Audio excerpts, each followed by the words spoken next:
She saved his life and tried to disappear without telling him, but when he secretly followed her, he saw her feeding triplets. Hi, my beautiful family, it's your Mr. Peter.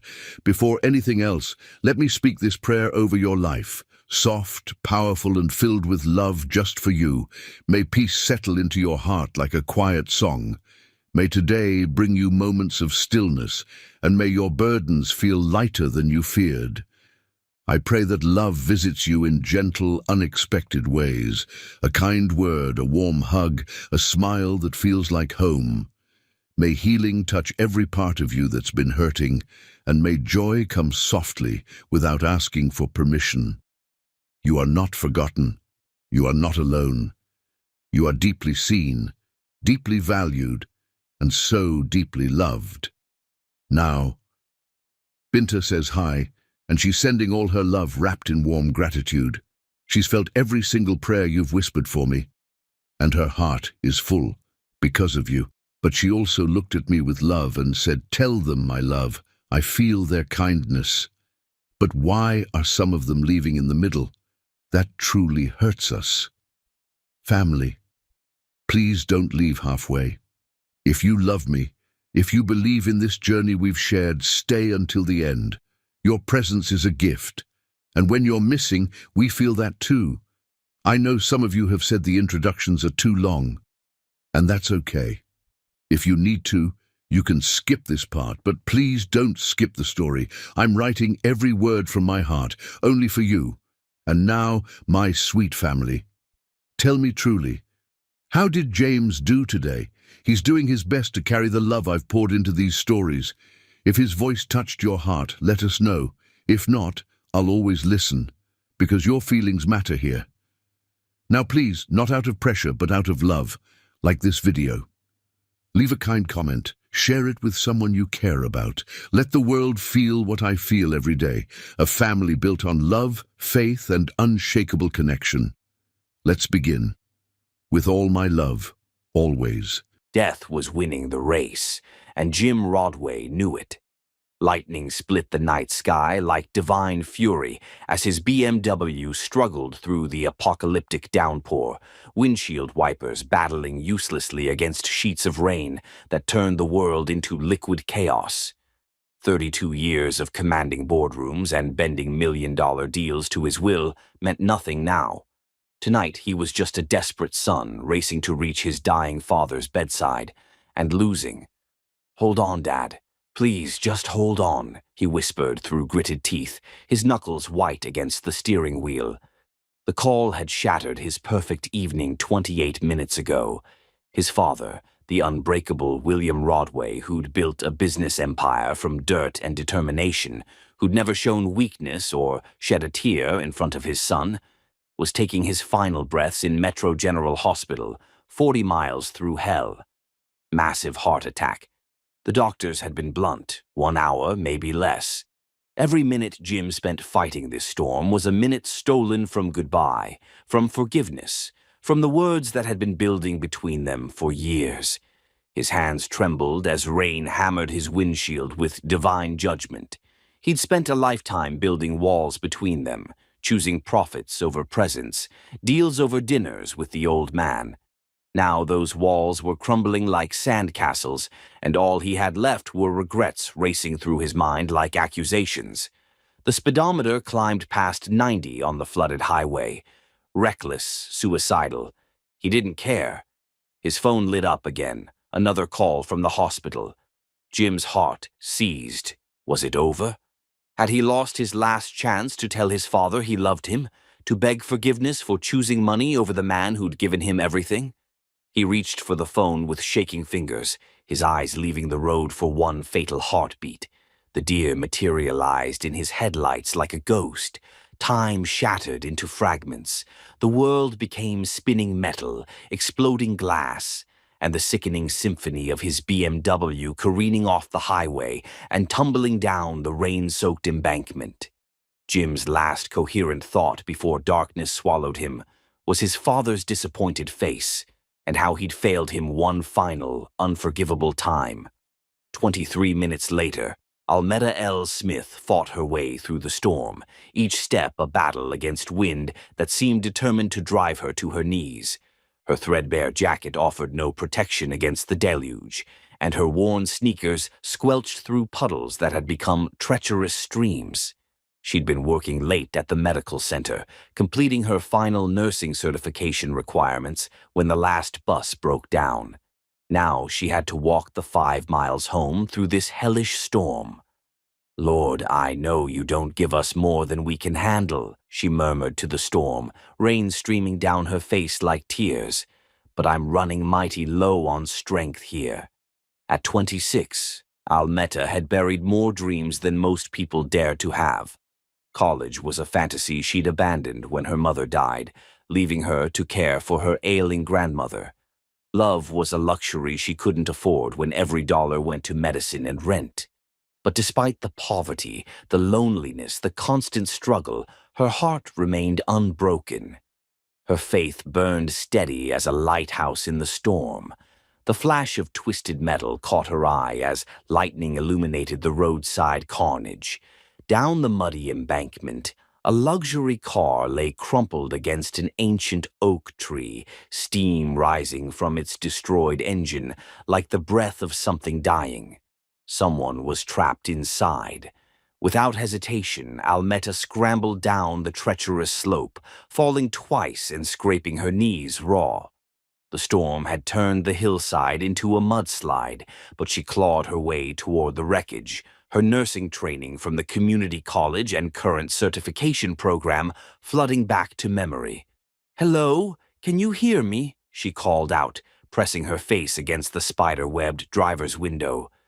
Inside, a man lay unconscious, blood streaming from a vicious gash across his forehead. He was devastatingly handsome, strong jawline, olive skin, thick, dark hair now matted crimson with blood. But what struck her beyond his beauty was the peaceful expression on his face, almost angelic despite the violence that had brought him here. The car groaned ominously, and Almetta realized the massive oak was the only thing preventing it from rolling further into the ravine. She had to get him out. Now the driver's door was crushed beyond hope, but the passenger side had popped open from impact. Almetta crawled inside, her heart hammering as she assessed his condition. Blood was pooling beneath him, internal bleeding, possibly punctured organs. She'd seen enough trauma in her medical training to recognize death's approaching footsteps. "Listen to me, handsome," she whispered fiercely, gently cradling his face. "You are not dying on my watch tonight. You hear me? Not while I have breath in my body." Working with desperate efficiency, she tore strips from her white blouse, the good one she'd worn to her certification exam, and pressed them against his wounds. The bleeding was worse than she'd feared. She needed to apply pressure, but moving him could prove fatal.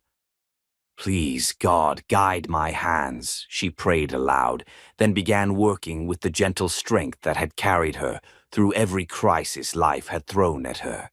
As she worked, his eyelids fluttered open, revealing the most stunning eyes she'd ever seen, deep ocean blue, like storm clouds over water, filled with pain but somehow still radiating warmth. When their gazes locked, something electric sparked between them, a connection so profound it stole her breath. "Am I dead?" he whispered, his voice rough with agony but surprisingly gentle. "Not if I have anything to say about it," Almetta replied, startled by the tenderness in her own voice. "What's your name?" "Jim," he managed, struggling to focus on her face through the pain. "Jim Rodway. I was trying to reach my father." "Shh, don't waste energy talking. Save your strength." She continued applying pressure to his wounds, monitoring his breathing for signs of shock. "I'm Almetta L. Smith, and I'm going to take very good care of you." Jim's eyes fixed on hers with startling intensity. Even through his pain, she could see something stirring in those blue depths, surprise, gratitude, and something deeper that neither of them had words for yet. "You're beautiful," he whispered, reaching up to touch her cheek with blood-stained fingers, "like an angel sent from heaven." Almetta felt tears mixing with rain on her face. "I'm no angel, sugar. Just someone who happened to be walking by when you needed help." "No," Jim said with surprising strength, his gaze never wavering from hers. "You were sent. I can feel it in my soul." Sirens wailed through the storm in the distance. Almetta had called 911 on her ancient flip phone the moment she'd found him, but help was still precious minutes away. She could see Jim fading, his beautiful eyes growing heavy with approaching unconsciousness. "Stay with me," she pleaded, taking his hand in both of hers. "Please, stay with me. Fight for your life." "What if I don't make it?" he asked, fear creeping into his voice for the first time. "Then I'll be right here beside you until the very end," Almetta promised with fierce conviction, squeezing his hand tight. "You won't be alone. I swear it on my grandmother's soul." The ambulance arrived in chaos, flashing lights cutting through darkness, paramedics shouting orders as they worked to extract Jim from the twisted wreckage. As they stabilized him and loaded him onto a stretcher, Almetta found herself pushed back, her life-saving work complete. "Wait!" Jim called out weakly as they lifted him toward the ambulance. "The woman who saved me, where is she?"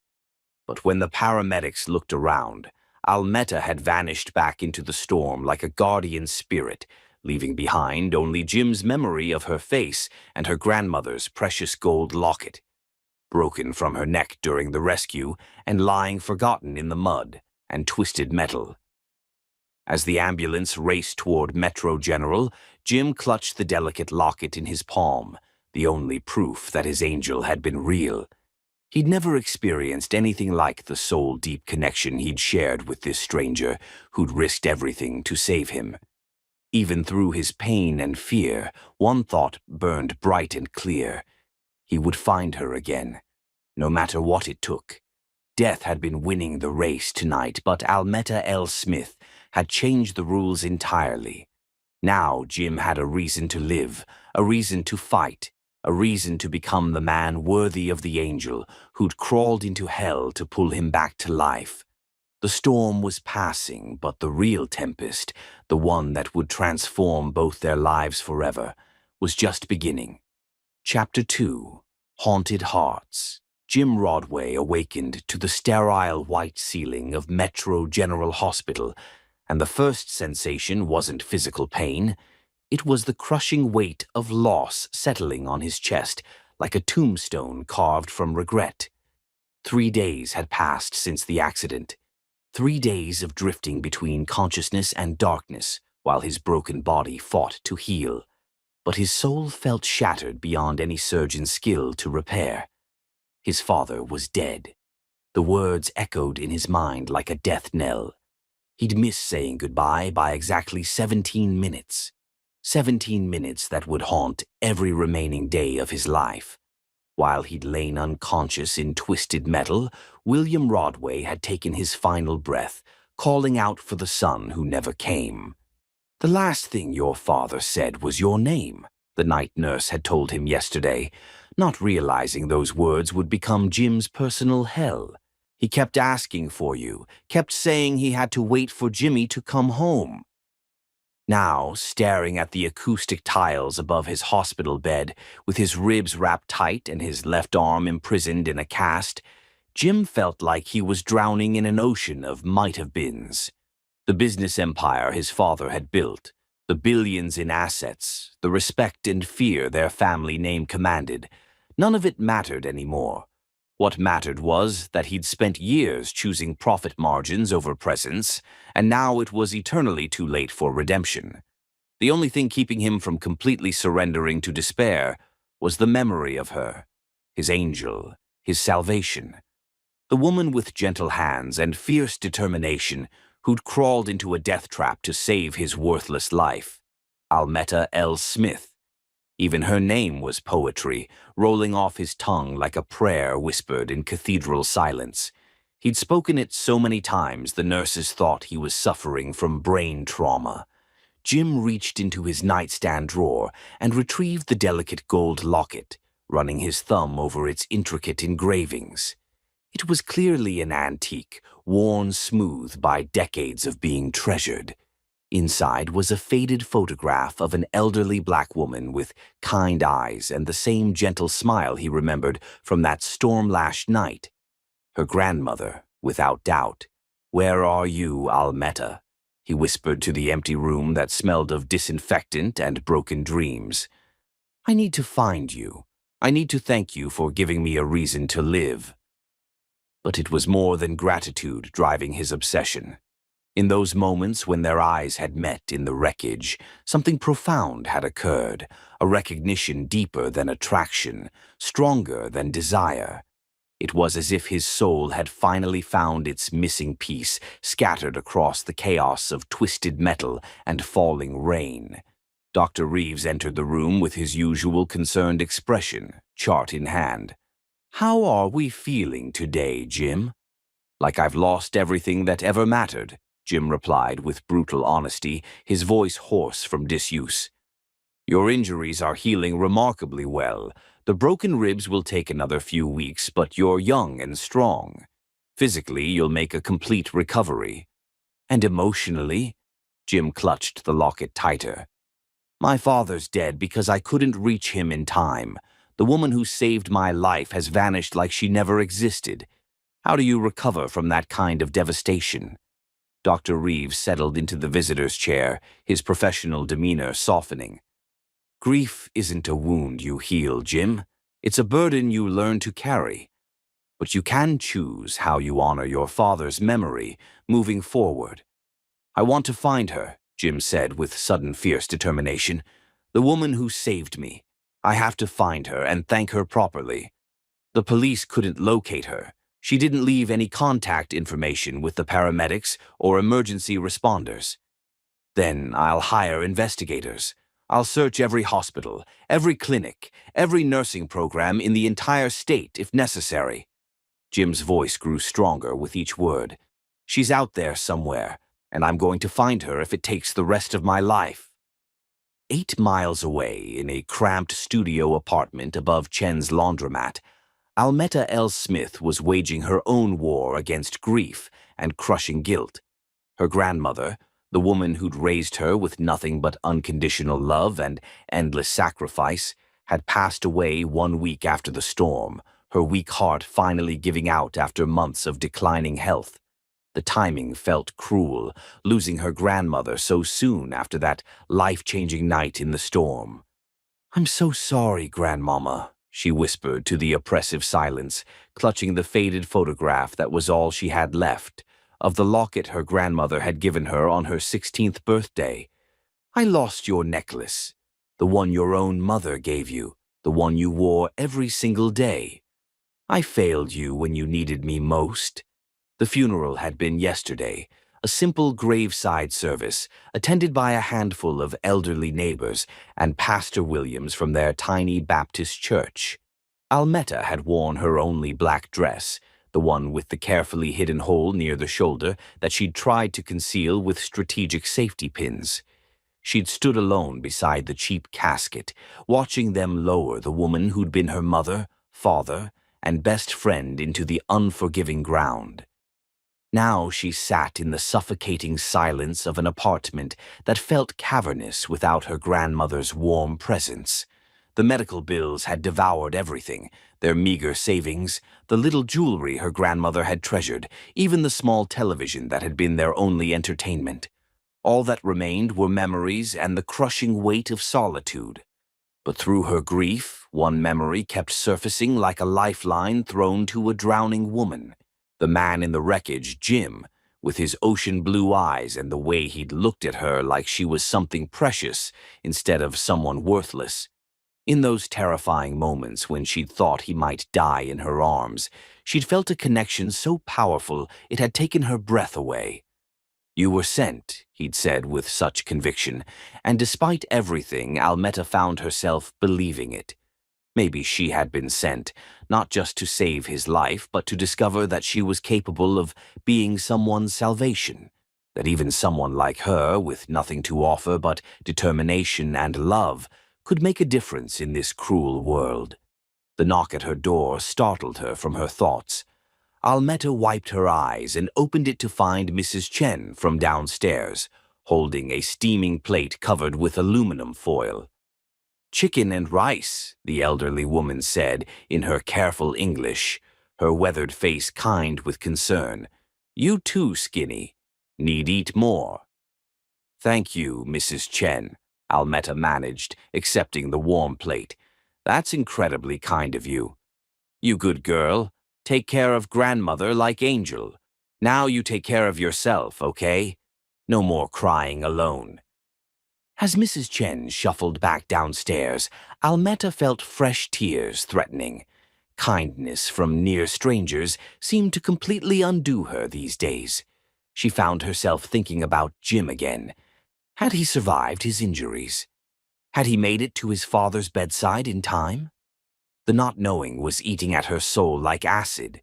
She'd considered going to the hospital to check on him, but what would she say? How could she prove she was the woman who'd saved him?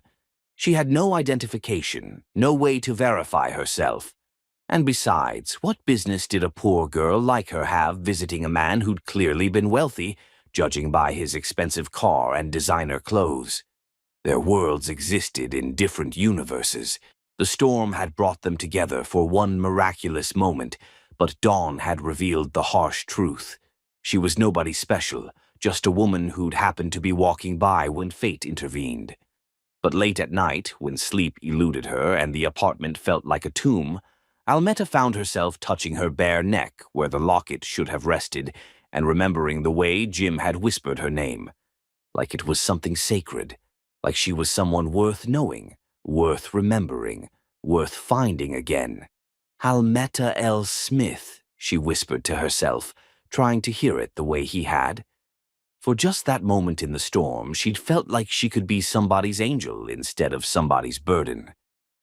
Meanwhile, across the city in his penthouse apartment overlooking the glittering skyline, Jim stood at floor-to-ceiling windows watching the lights twinkle below like earthbound stars. He'd been released from the hospital that morning, but his luxurious home felt like a mausoleum filled with the ghost of his father's expectations. Every surface held reminders of William Rodway, the antique chess set they'd played on when Jim was young, framed photographs from business trips they'd taken together, contracts they'd signed side by side building their empire. The silence was deafening. His phone had been ringing constantly, business associates offering hollow condolences, lawyers requiring signatures for the inheritance, reporters wanting statements about the future of Rodway Industries. Jim had ignored them all. Let the corporate vultures circle. He had infinitely more important matters demanding his attention. "Mr. Blake?" he said into his phone, calling the most expensive private investigator money could buy. "I need you to find someone for me, a woman named Almetta L. Smith. She saved my life 3 nights ago, and I need to thank her properly. Can you provide any additional details, physical description, approximate age, last known address?" Jim closed his eyes, bringing her face into perfect focus in his memory. Mid-20s, African-American, about 5'6". Breathtakingly beautiful. She was walking through the storm near Highway 287 around midnight. She has medical training, knew exactly what to do when she found me bleeding out. "That's not much information to work with, Mr. Rodway."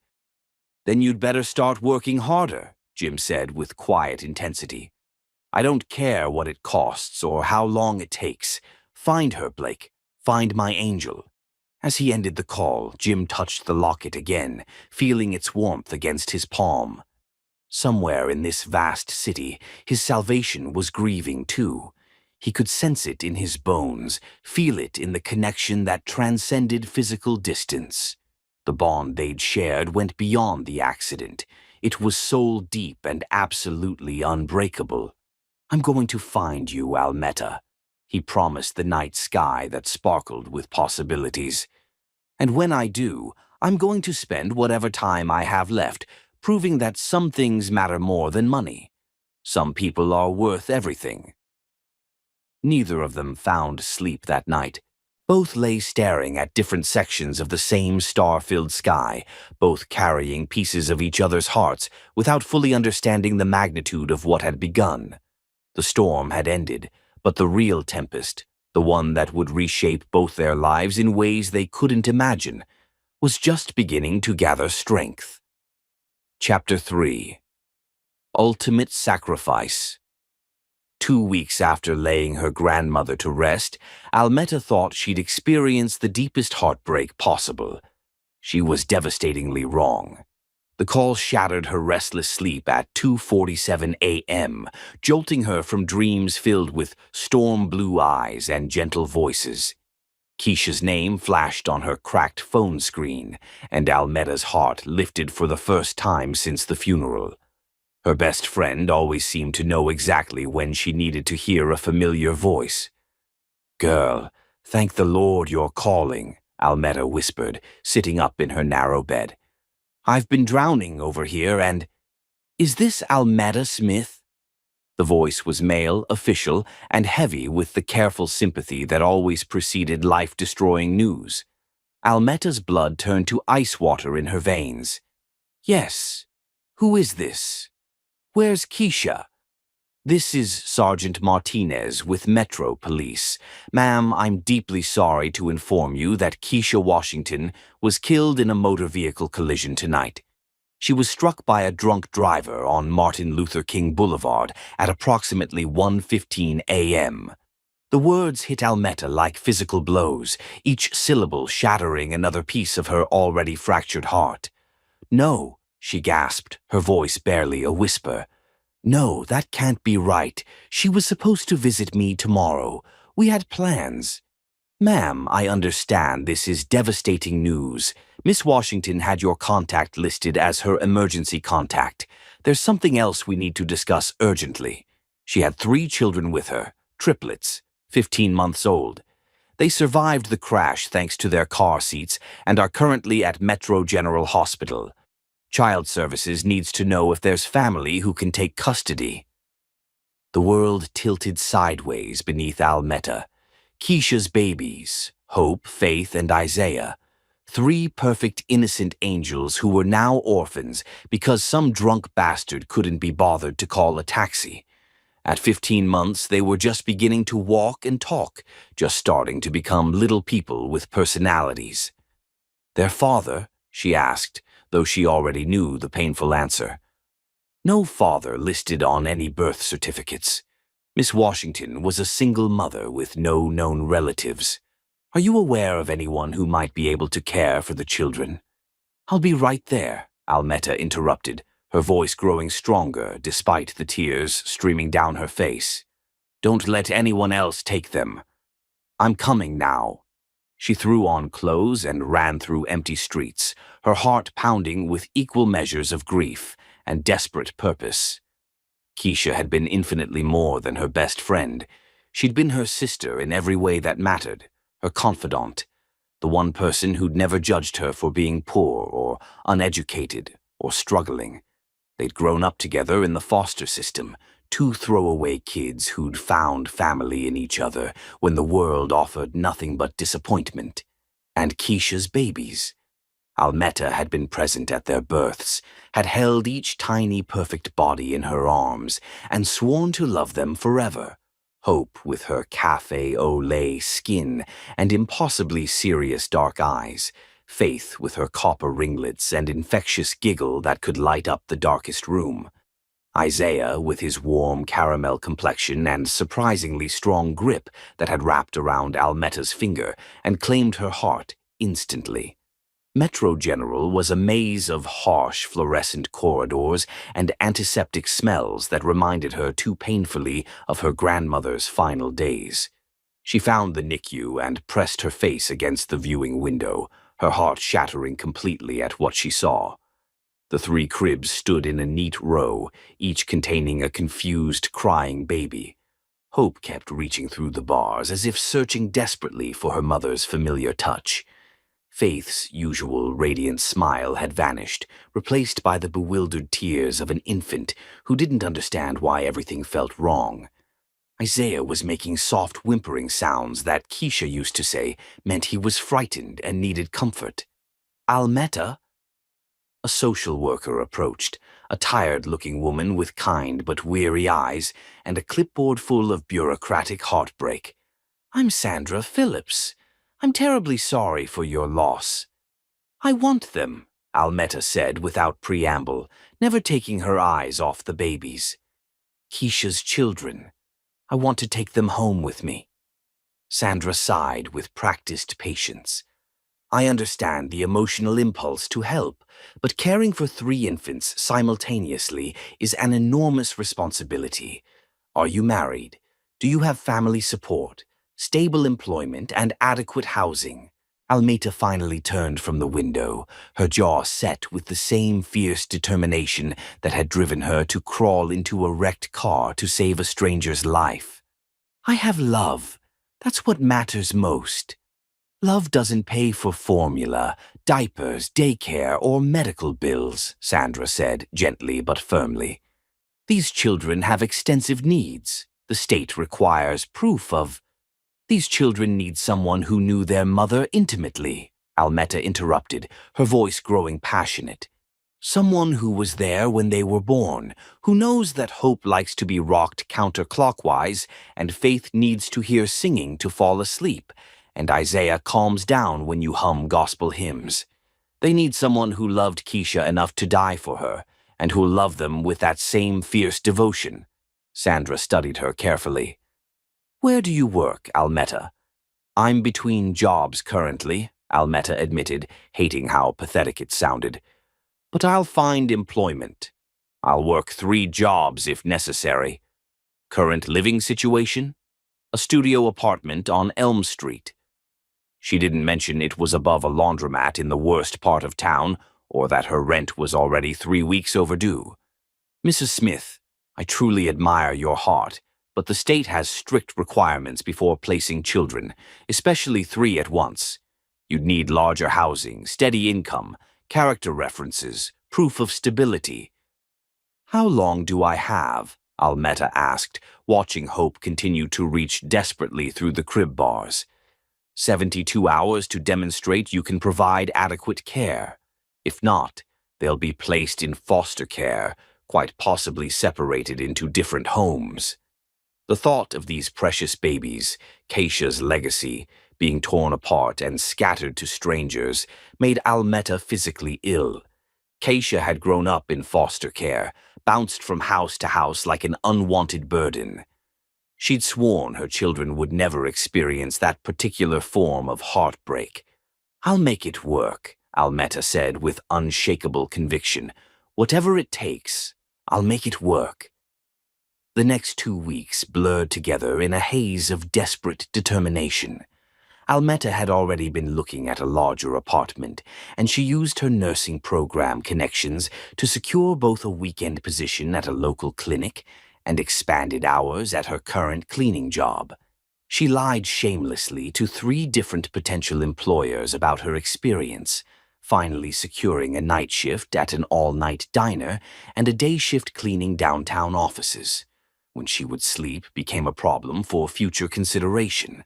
She bought a used crib from Goodwill and created 2 additional sleeping spaces from cardboard boxes lined with soft blankets. Formula, diapers, and baby clothes from the dollar store stretched her meager resources to breaking point. It wasn't much, but it represented everything she had to give.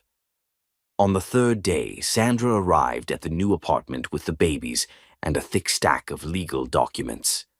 This is highly irregular, she warned, watching Almetta settle Hope into her trembling arms. You'll be monitored closely. Any indication that you can't handle this responsibility?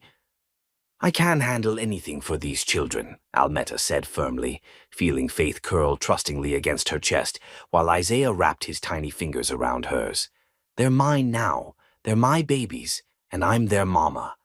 After Sandra departed, Almetta sank onto the floor of her nearly empty apartment, with all 3 babies surrounding her, finally allowing herself to release the grief she'd been holding back.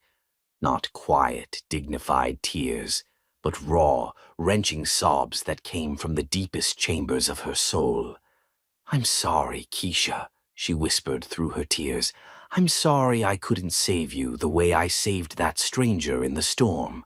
I'm sorry your babies will grow up poor like we did, but I swear on my grandmother's grave they'll never doubt they're loved. They'll never feel abandoned or alone. I promise you that with my life."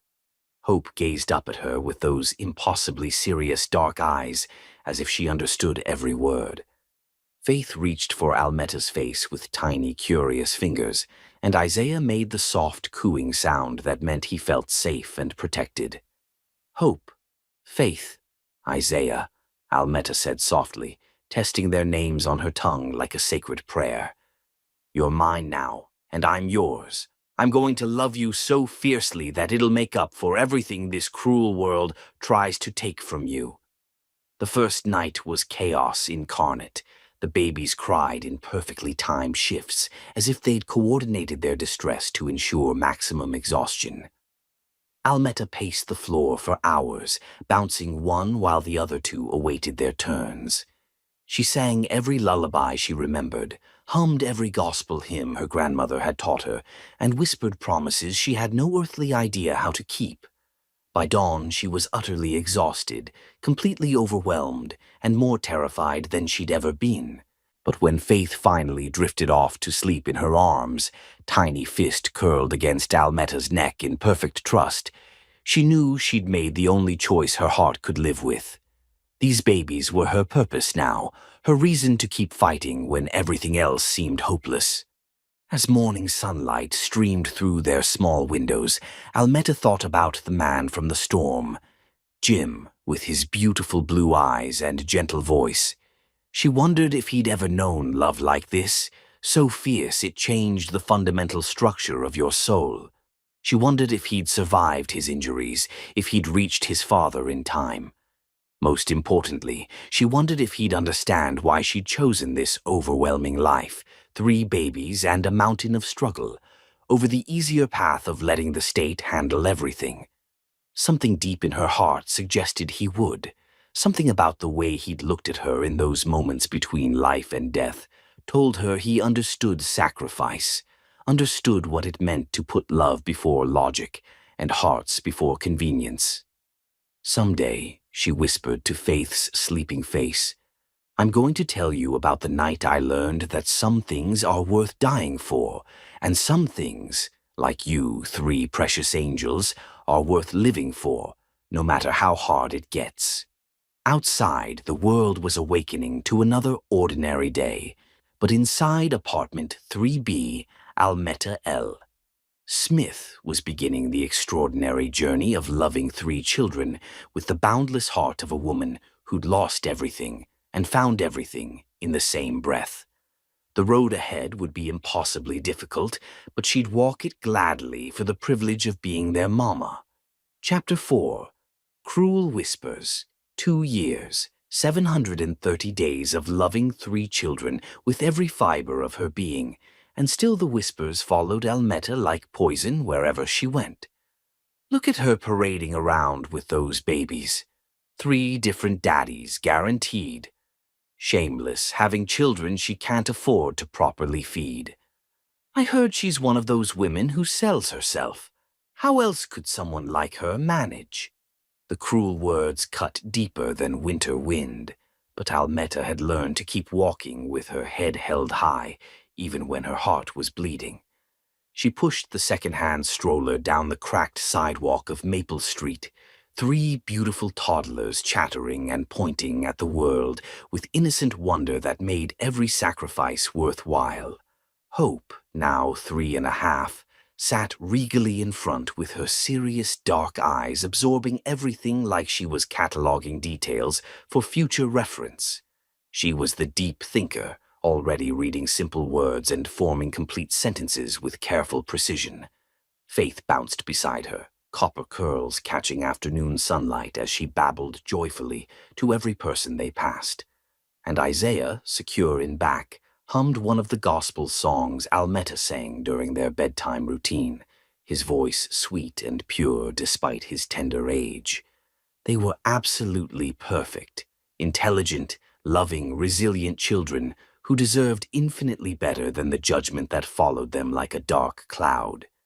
"Mama, why does that lady keep staring at us with mean eyes?" Hope asked in her clear, observant voice, pointing toward Mrs. Henderson, who stood on her porch with arms crossed, radiating disapproval like heat from a furnace. Almetta's heart clenched painfully. At barely 3 years old, Hope was already noticing the stares, the whispers, the way people treated their little family differently. "Some people don't understand families like ours, sweetheart, but that's their problem, not ours." "Are we different?" Faith piped up, her sunny disposition temporarily clouded with confusion. "We're special," Almetta said firmly, stopping to kneel beside the stroller. "I love you 3 more than all the stars in heaven, and that love makes us the strongest family in the world. Remember that when people say unkind things." Isaiah reached out to pat her cheek with his sticky little hand. "Love you too, Mama. Love you biggest." Those simple words nearly destroyed her composure, as they did every single time. These children called her Mama with such complete trust, such pure affection, that it made all the sleepless nights and empty stomach pangs seem like small prices to pay. They continued toward Murphy's Market. Almita's carefully counted bills crumpled in her worn purse. $41.37 to last until Friday. She'd calculated 3 times. Formula for Faith, who remained picky about solid foods, milk for the older 2, bread, peanut butter, and if luck smiled on them, maybe some chicken to stretch into soup for the week. The sliding doors wheezed open with mechanical exhaustion, and immediately Almetta felt the familiar weight of judgment settling on her shoulders like lead. Conversations quieted as they passed, eyes tracked their progress down each aisle, and she heard the whispered comments people thought she couldn't detect. 3 babies and no husband in sight. Absolutely shameful. I heard she doesn't even know who fathered them.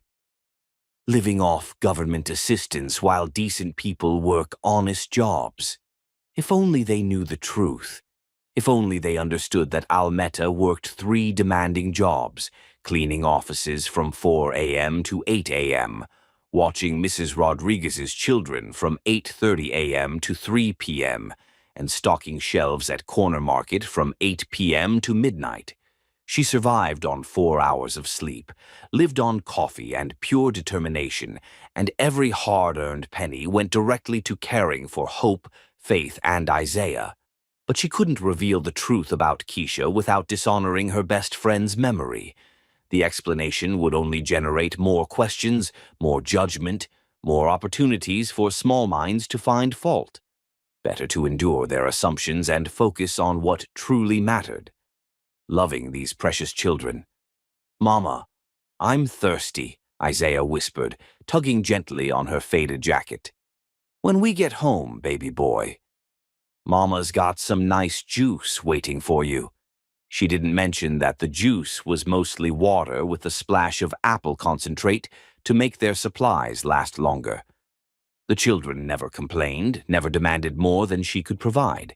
Sometimes their contentment broke her heart more thoroughly than tears would have.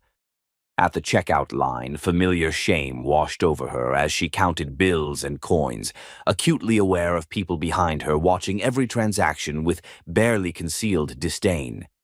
Mrs. Patterson from their small Baptist church turned with a smile that never quite reached her calculating eyes.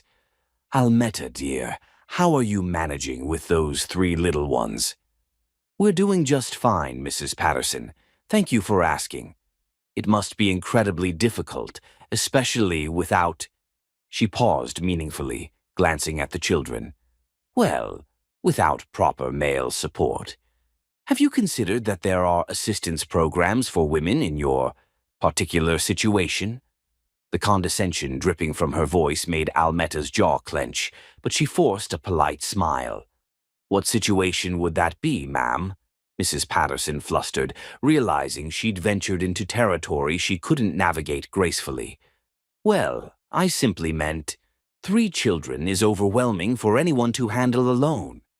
I'm never alone, Almetta said quietly, gathering Hope into her arms as the little girl began to fuss, sensing adult tension. I have everything I need right here with me. As they exited the store, Hope looked up with those wise, perceptive eyes. That church lady was being mean to you, wasn't she, Mama? Almetta's heart fractured a little more. Sometimes grown-ups say thoughtless things without considering how they affect other people. But that's not your concern, precious girl. Your only job is being happy, healthy, and loved. I am loved, Hope declared with the absolute certainty of a child who'd never questioned it. You love us bigger than the whole entire universe. Walking home through their neighborhood, a collection of run-down apartments, barred windows, and shattered dreams, Almetta reflected on how dramatically their lives had changed since that storm-filled night. Sometimes, in quiet pre-dawn moments when she allowed herself to think about Jim Rodway, she wondered what had become of him. Had he recovered completely from his injuries? Had he found peace with his father's death? She still experienced dreams about him occasionally. Those storm-blue eyes, the way he'd looked at her like she was something precious instead of someone to pity. In her dreams, he found her, told her she was beautiful, made her feel like the angel he'd called her that night. But dreams were luxuries she couldn't afford to indulge. Reality was 3 hungry children, overdue bills, and neighbors who thought they understood her story. The afternoon sun was setting when they reached their building, a 3-story walk-up with peeling paint and a broken front step that the landlord refused to repair. Mrs. Williams from 2A stood on her balcony, arms crossed, watching their approach with obvious disapproval. "Afternoon, Mrs. Williams," Almetta called politely, though she knew what was coming. "Those children are getting louder every day," Mrs. Williams complained loudly. "All that crying and carrying on at all hours. Some of us work legitimate jobs and need our sleep." Almetta bit back the response that she worked twice as many hours as Mrs. Williams ever had. "I'll make sure they keep it down. They're just excited about being outside." "Well, they better learn some discipline. I'm considering discussing problem tenants with the landlord." The threat was crystal clear, and it terrified Almetta more than she'd ever admit. If they lost this apartment, she had nowhere else to go with 3 toddlers. The waiting list for subsidized housing stretched 2 years long, and family shelters often separated mothers from children. Upstairs in their cramped apartment, Almetta began the evening routine that had become their salvation: dinner preparation, bath time, stories, and lullabies.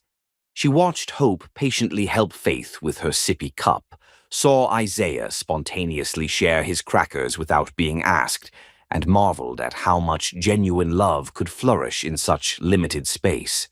"Tell us the story about the princess who saved the prince," Faith requested as Almetta tucked them into their shared sleeping area, a mattress on the floor with carefully arranged blankets for safety. It was their favorite tale, one Almetta had created from fragments of that night in the storm. In her version, a brave princess found a wounded prince and saved his life with her courageous heart. The grateful prince spent the rest of his days ensuring no one was ever unkind to the princess again. "Did the princess have babies like us?" Isaiah asked sleepily. "The princess had the most wonderful children in all the land," Almetta said softly, stroking his silky hair. "And she loved them so powerfully that her love made them stronger than any cruel words people might say." "Are we strong, Mema?" Hope whispered. "You're the strongest, bravest, most amazing children who ever lived," Almetta assured her. "And no matter what anyone says or thinks, remember that you are deeply loved, completely wanted, and absolutely perfect exactly as you are." As the children drifted into peaceful sleep, Almetta sat beside their makeshift bed, watching their serene faces in the dim light filtering through their thin curtains. Tomorrow would bring more whispers, more judgment, more struggle. But tonight, in this precious moment, they were safe and loved and together. She found herself thinking again of Jim Rodway, wondering if he'd ever understand the choice she'd made. To love fiercely despite judgment, to sacrifice everything for children who weren't biologically hers, but belonged completely to her heart. She hoped that wherever life had taken him, whatever his circumstances had become, he'd discovered the same kind of transformative love that made all hardship bearable. "Thank you, Keisha," she whispered to the gathering darkness. "Thank you for trusting me with your greatest treasures. I promise I'll never let them forget how much their first mama loved them, and I'll make sure they always know how much their second mama loves them too." Outside, the neighborhood settled into its usual evening symphony of sirens, shouting, and distant music from open windows. But inside apartment 3B, 3 children slept peacefully under the fierce protection of a woman whose love was stronger than poverty, judgment, or fear. Chapter 5. The Discovery. The call arrived on a Tuesday morning that seemed ordinary, but would alter everything forever. Jim Rodway stood in his corner office on the 42nd floor, gazing out at the city sprawling below like a concrete jungle of lost dreams. 8 months, 3 weeks, and 6 days since the accident. He knew the exact count because he'd marked each day like a prisoner awaiting parole, living for the moment he'd find her again. "Mr. Rodway?" His assistant's voice crackled through the intercom. "Mr. Blake is here to see you." Thomas Blake, the private investigator who'd been searching for Almetta, entered with an expression Jim had learned to read like storm clouds. Today, something fundamental was different. Today, Blake carried the look of a man who'd been sitting on important news. "You found her 6 months ago," Jim said, not bothering with questions. He could feel it in his bones, the same way he'd sensed her presence that night in the storm. "I found her 6 months ago," Blake confirmed, placing a manila folder on Jim's mahogany desk with ceremonial gravity. "But Jim, I wanted to understand her situation completely before we approached, and you needed time to process your father's death. Her circumstances are far more complicated than we imagined." Jim's heart hammered against his ribs as he opened the folder with trembling hands. The first image stole his breath. A photograph taken with a telephoto lens showing Almetta walking down a deteriorating street, pushing a stroller containing 3 small children. Even from a distance, even after 2 agonizing years, she remained breathtakingly beautiful. Her face had matured, showing the weariness that came from carrying impossible burdens on slender shoulders, but her eyes still held that gentle strength that had saved his life.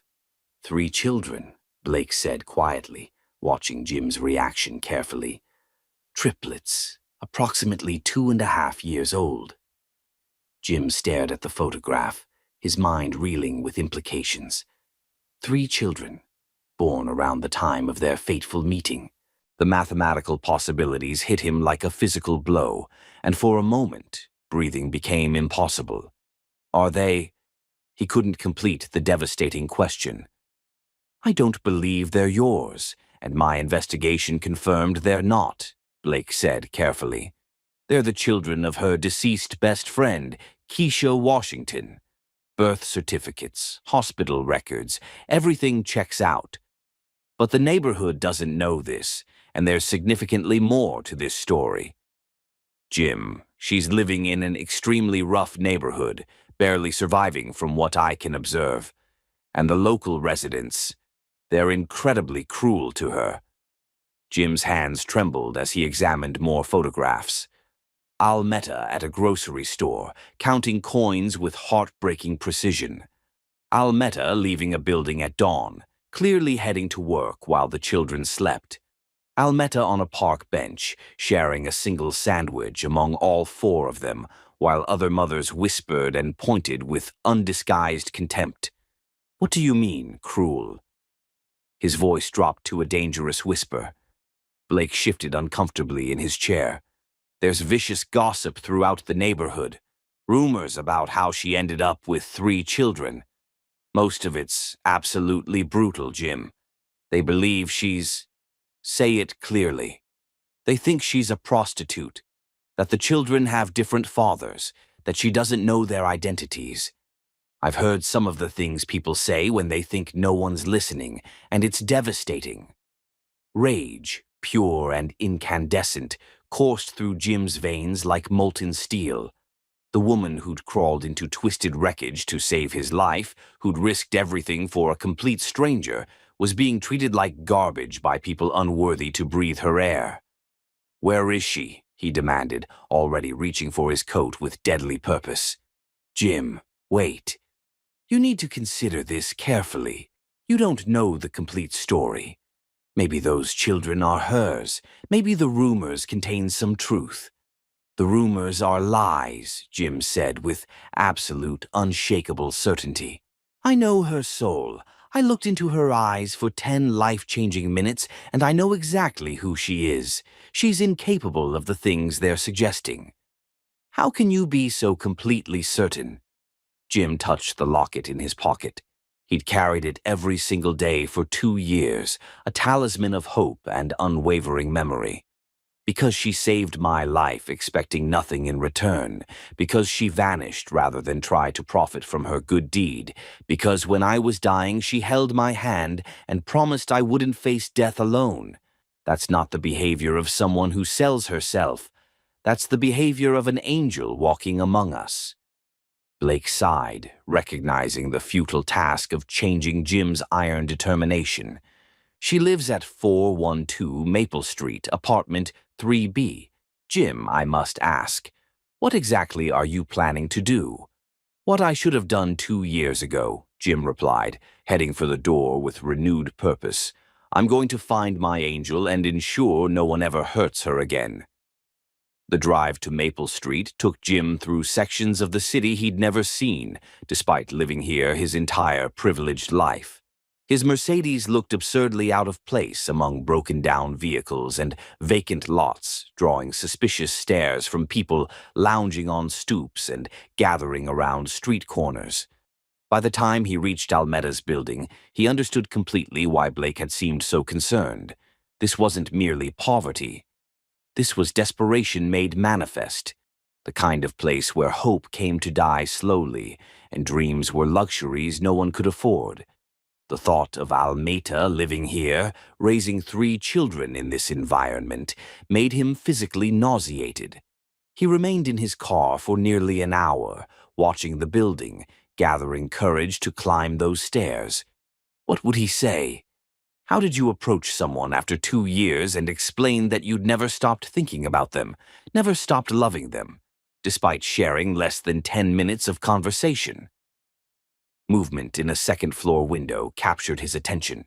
A small face pressed against glass, a little girl with copper curls waving enthusiastically at something below. Then another face appeared, more serious, with dark eyes that reminded him powerfully of Almeta. A boy joined them, and all 3 children pressed their faces to the window, pointing and giggling at something in the street. Jim's heart constricted painfully. They were beautiful children, clearly loved and well cared for despite their harsh circumstances. But even from this distance he could see how thin they appeared, how their clothes hung loose on small frames. A door slammed somewhere and the children disappeared from the window. Moments later, Almeta emerged from the building, and Jim's breath caught completely in his throat. She was even more beautiful than his treasured memories had painted her, but there was a fragility now that hadn't existed before. She walked like someone carrying invisible weight, shoulders squared defiantly against the world's judgment. She was heading toward the corner market, he realized, and on impulse Jim exited his car and followed at a respectful distance. He needed to understand her daily life, comprehend what she was facing, before disrupting it with his presence. Inside the small market, he observed from behind a display of canned goods as Almeta carefully selected items, checking prices twice, returning things she couldn't afford. The store clerk, a middle-aged man with suspicious, calculating eyes, watched her every movement like she might shoplift. "You got money for all that?" the clerk asked rudely as she approached the counter.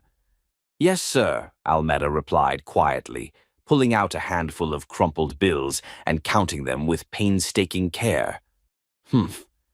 Don't know how someone like you affords anything with 3 kids and no visible means of support. Unless you're making money the way I heard you do." The ugly insult hung in the air like toxic smoke. Jim saw Almeta's hands shake slightly, saw her chin lift with proud defiance despite the hurt in her eyes, and felt his own hands clench into fists. "That'll be $23.47, the clerk said, making no effort to hide his disdain.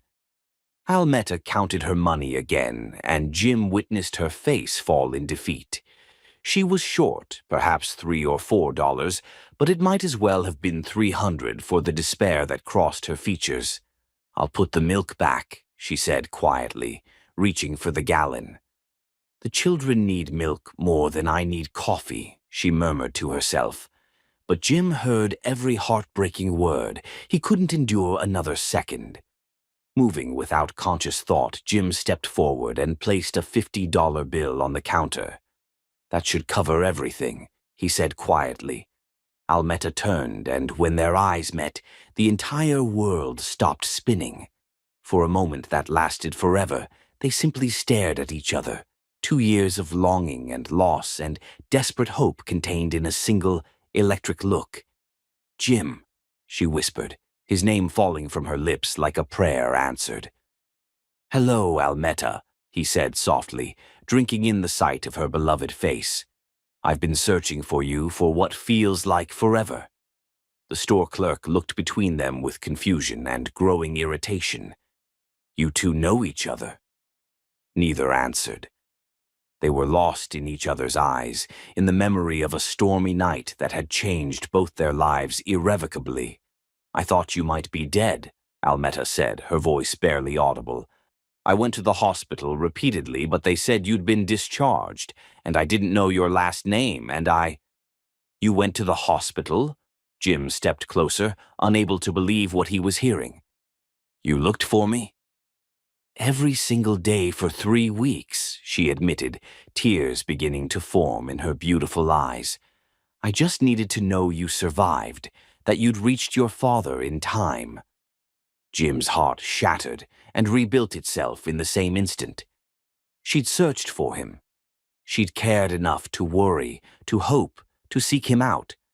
All this time he'd believed she'd simply vanished because she didn't want to see him again. "I didn't make it in time," he said quietly. "My father died while I was unconscious. But Almeta, you saved my life. You gave me a chance to live, to become a better man than I was before that night. I've been trying to find you so I could thank you, so I could—" "Excuse me," the clerk interrupted loudly. "This ain't no social club. You buying something or not?" Jim turned to look at the man, and something in his expression made the clerk take an involuntary step backward. "Give us a moment," he said in a voice that had silenced boardrooms full of aggressive executives. "Jim," Almeta said urgently, "you shouldn't be here. This neighborhood isn't safe for someone like you." "Someone like me?" She gestured helplessly at his expensive suit, his perfect haircut, the watch on his wrist that probably cost more than her annual rent. "You don't belong in this world. Your life and mine, they exist in completely different universes." "The only universe I care about is the one with you in it," Jim said fiercely. "Almeta, I haven't experienced a single day of genuine peace since that night. I've thought about you every morning when I wake up and every night before I sleep. I've carried your grandmother's locket like a sacred relic, hoping someday I could return it to you." Her hand flew to her throat, to the place where the locket should have rested. "You have it?" "My grandmother's necklace." Jim pulled the delicate chain from his pocket, and Almetta's tears finally spilled over. She reached for it with trembling fingers, then stopped herself. "I can't," she whispered. "People here, they see me talking to a man like you, and the rumors get infinitely worse. The children don't deserve to suffer more because of me." "What rumors?" Jim demanded, though Blake had already explained. Almetta looked away, shame coloring her cheeks. "It doesn't matter. What matters is that you're alive and safe, and now you need to return to your life and forget about me." "I could never forget about you," Jim said passionately. "And I'm not going anywhere until you tell me about these children, about why you're living like this, about what's really happening."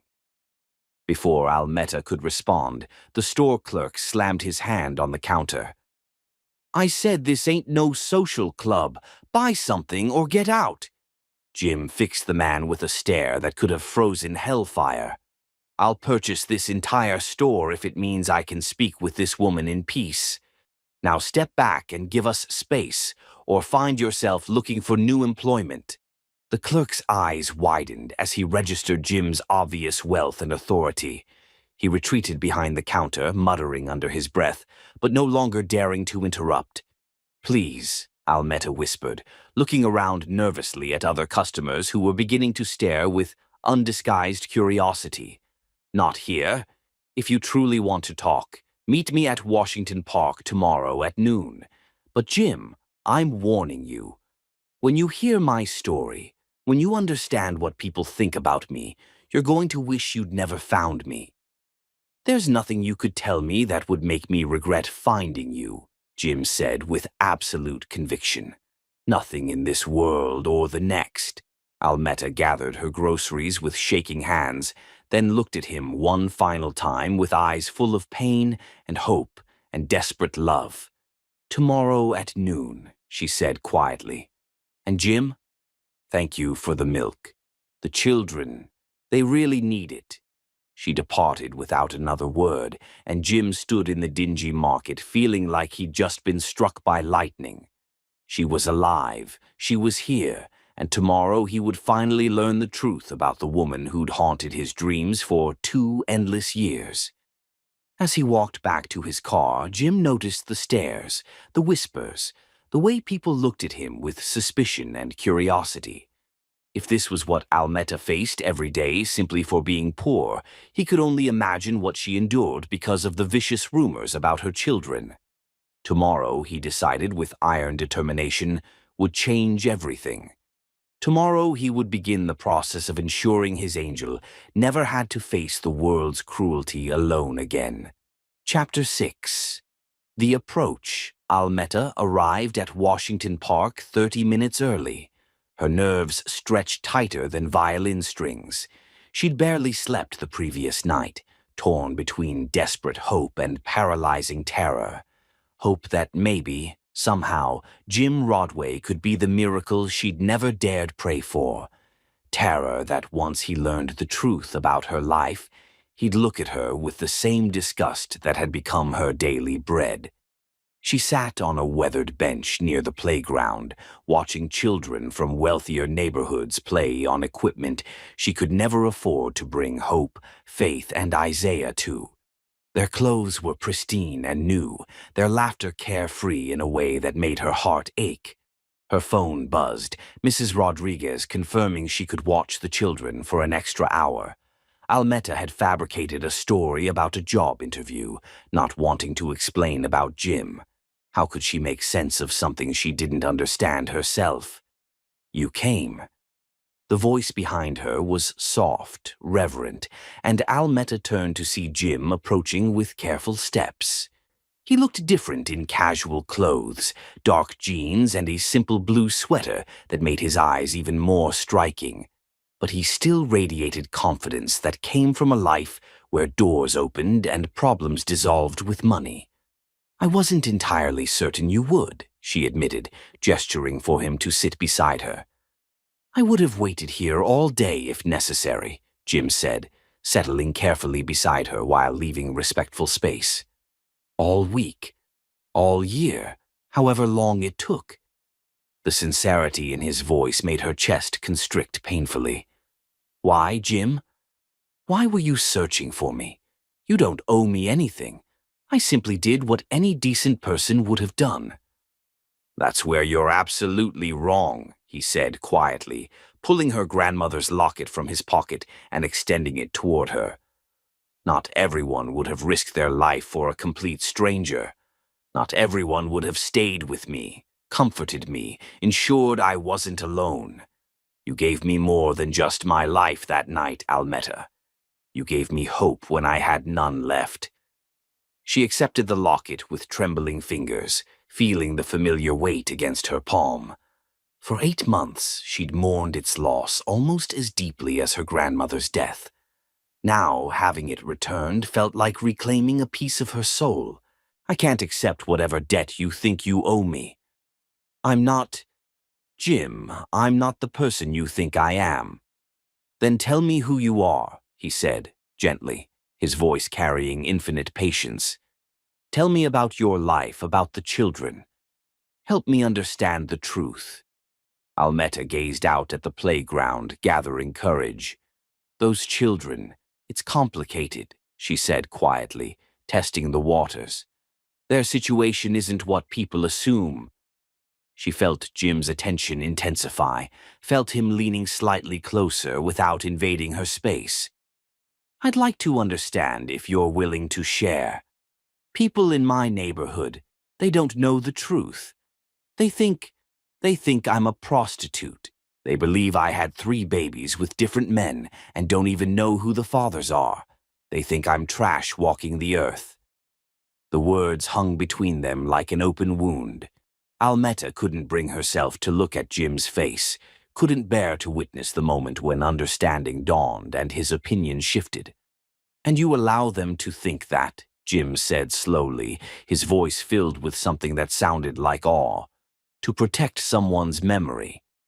Almetta's head snapped up in shock. There was no judgment in his expression, no disgust or disappointment, only a kind of profound respect that made her feel simultaneously exposed and cherished. Their mother was my best friend, Keisha. She died in a car accident when they were 15 months old. I couldn't let people gossip about her, so I let them believe what they wanted about me. And you've sacrificed your reputation to honor your friend's memory, Jim said with absolute conviction. I observed you with them yesterday, Almetta. I've never seen children who looked more loved, more secure, despite everything they're facing. They're incredible children, she said, tears threatening. Hope is brilliant, already reading simple words. Faith has this laugh that could make angels weep with joy, and Isaiah has a voice like liquid honey when he sings. They deserve so much better than what I can provide. They have something money can't buy, Jim said firmly. They have a mother who loves them unconditionally. Do you have any idea how rare and precious that is? A mother who can barely keep food on the table, Almetta said bitterly. A mother who has to choose between milk and her morning coffee, who can't afford to take them to the doctor when they're sick. A mother who saved a stranger's life and then sacrificed her reputation to honor her friend's memory, Jim interrupted passionately. A mother who works 3 jobs without complaint, who shares her last sandwich equally among 3 children, who sings them to sleep every night even when she's exhausted beyond measure. Almetta stared at him in amazement. How do you know all those details? I've been observing you, he admitted without shame. For weeks, since my investigator located you. I needed to understand your life before I approached you. I've seen you leave for work at 4 in the morning, return home past midnight, and still have endless patience for bedtime stories. You've been watching me. The invasion of privacy should have made her angry, but instead she felt oddly protected, as if someone had finally witnessed her struggle and deemed it worthy of attention. I know you work multiple jobs, that you walk everywhere to save bus fare, and that you turn the heat down at night to keep bills manageable, Jim continued. I also know that you are the strongest, most selfless person I've ever encountered. And I know that I've been only half alive for 8 months, waiting to find you again." "Jim," she whispered, but he continued with growing intensity. "I've thought about you every single day, Almeta. Your face when you promised I wouldn't die alone. Your hands, so gentle when you were trying to stop the bleeding. The way you disappeared before I could thank you, like some kind of guardian angel who didn't want credit for the miracle." "I'm not an angel," she protested weakly. "I'm just a poor girl trying to take care of 3 babies." "You're my angel," Jim said with quiet intensity that made her heart skip. "You saved my life, and now I want to save yours." "You can't save me," Almeta said, pulling her hand away. "This is my life, Jim. This is who I am. I'm not some charity case for you to fix." "I'm not talking about charity," he said urgently, his eyes blazing with emotion. "I'm talking about love." The word exploded between them like lightning in a clear sky. Almeta felt her heart stop, stutter, then begin racing like a thoroughbred. "You don't love me," she said desperately. "You don't even truly know me." "I know that you risk everything for people you care about," Jim said, his voice growing more passionate. "I know that you make 3 children feel like the most precious beings on earth. And I know that when you touch someone, they feel safe for the first time in their life. Jim, please." "I know that I haven't felt genuinely alive since the night I lost you," he continued, moving closer. "I know that seeing you struggle while I live in luxury makes me sick with guilt and rage. And I know that I would rather spend 1 day in poverty with you than a lifetime of wealth without you." Almeta was crying openly now, overwhelmed by words she'd never expected to hear, feelings she'd never dared to hope for. "It's not that simple. You're wealthy, I'm poor. You're respected, I'm the neighborhood pariah. People would say terrible things about us." "Let them talk," Jim said fiercely. "I've spent my entire life caring what people think, and where did it get me? An empty penthouse and a heart that felt dead until I saw your face again. I don't care about money or reputation. I only care about you." "And the children?" she asked quietly, her voice the barest whisper. "They come with me, Jim. I won't abandon them for anyone." "I'm counting on that," he said, smiling for the first time since they'd sat down. "Hope, faith, and Isaiah, right? I want to meet them properly. I want to be part of their lives, if you'll allow me." "You want to help raise 3 children who aren't even yours?" Almeta asked in disbelief. "I want to help love 3 children who already belong to my heart because they belong to yours," Jim corrected gently. "Almeta, I know this is overwhelming, but I'm asking you to take a chance on us. Let me court you properly. Let me show you that what we felt that night in the storm was real, that it's worth fighting the entire world for." Almeta looked into his eyes and saw everything she'd been afraid to dream of. Love without conditions, acceptance without judgment, a future where her children could have everything she'd never been able to provide. But she also saw the impossibility of it, the vast gulf between their worlds. "I need time to think," she said finally. It's a lot to process." "Of course," Jim said immediately. "Take all the time you need. But Almeta, promise me you won't disappear again. Promise me you'll give us a chance to see what we could become together." She nodded slowly, clutching her grandmother's locket like a lifeline. "I promise. But Jim, you need to understand what you're asking for. Loving me means taking on a life full of struggle and judgment and problems that money can't always solve." "Then it's fortunate I'm not afraid of a challenge," he said with a smile that made her heart flutter like butterfly wings. "The woman who saved my life in a storm, she's worth fighting the whole world for." As they parted ways, Jim to his Mercedes, Almeta to the bus stop, both carried the electric awareness that everything was about to change irrevocably. For better or worse, Their worlds were about to collide in ways that would test every assumption they'd ever made about love, sacrifice, and what it truly meant to save someone's life. Chapter 7. Growing Closer. The first time Jim met the children properly, Hope studied him with those impossibly serious dark eyes for 10 full minutes before speaking a single word. "Are you the prince from Mama's story?" she asked finally, her small voice filled with curiosity and careful caution. Jim knelt to her level, understanding instinctively that this moment would determine everything that followed. "I don't know about being a prince, but your mama is definitely the angel who saved my life." Faith, ever the fearless one, stepped forward boldly and touched his face with sticky fingers. "You have pretty eyes like the sky when it's happy." Isaiah hung back initially, humming one of his gospel songs and observing with wisdom that seemed far too ancient for his young face. When Jim looked directly at him, the little boy stopped humming and offered a smile so pure and trusting it nearly brought Jim to his knees. "They like you," Almetta said softly, wonder evident in her voice. "They're usually quite shy with strangers." "Maybe I'm not a stranger," Jim replied, his eyes never leaving hers. "Maybe some souls recognize each other immediately."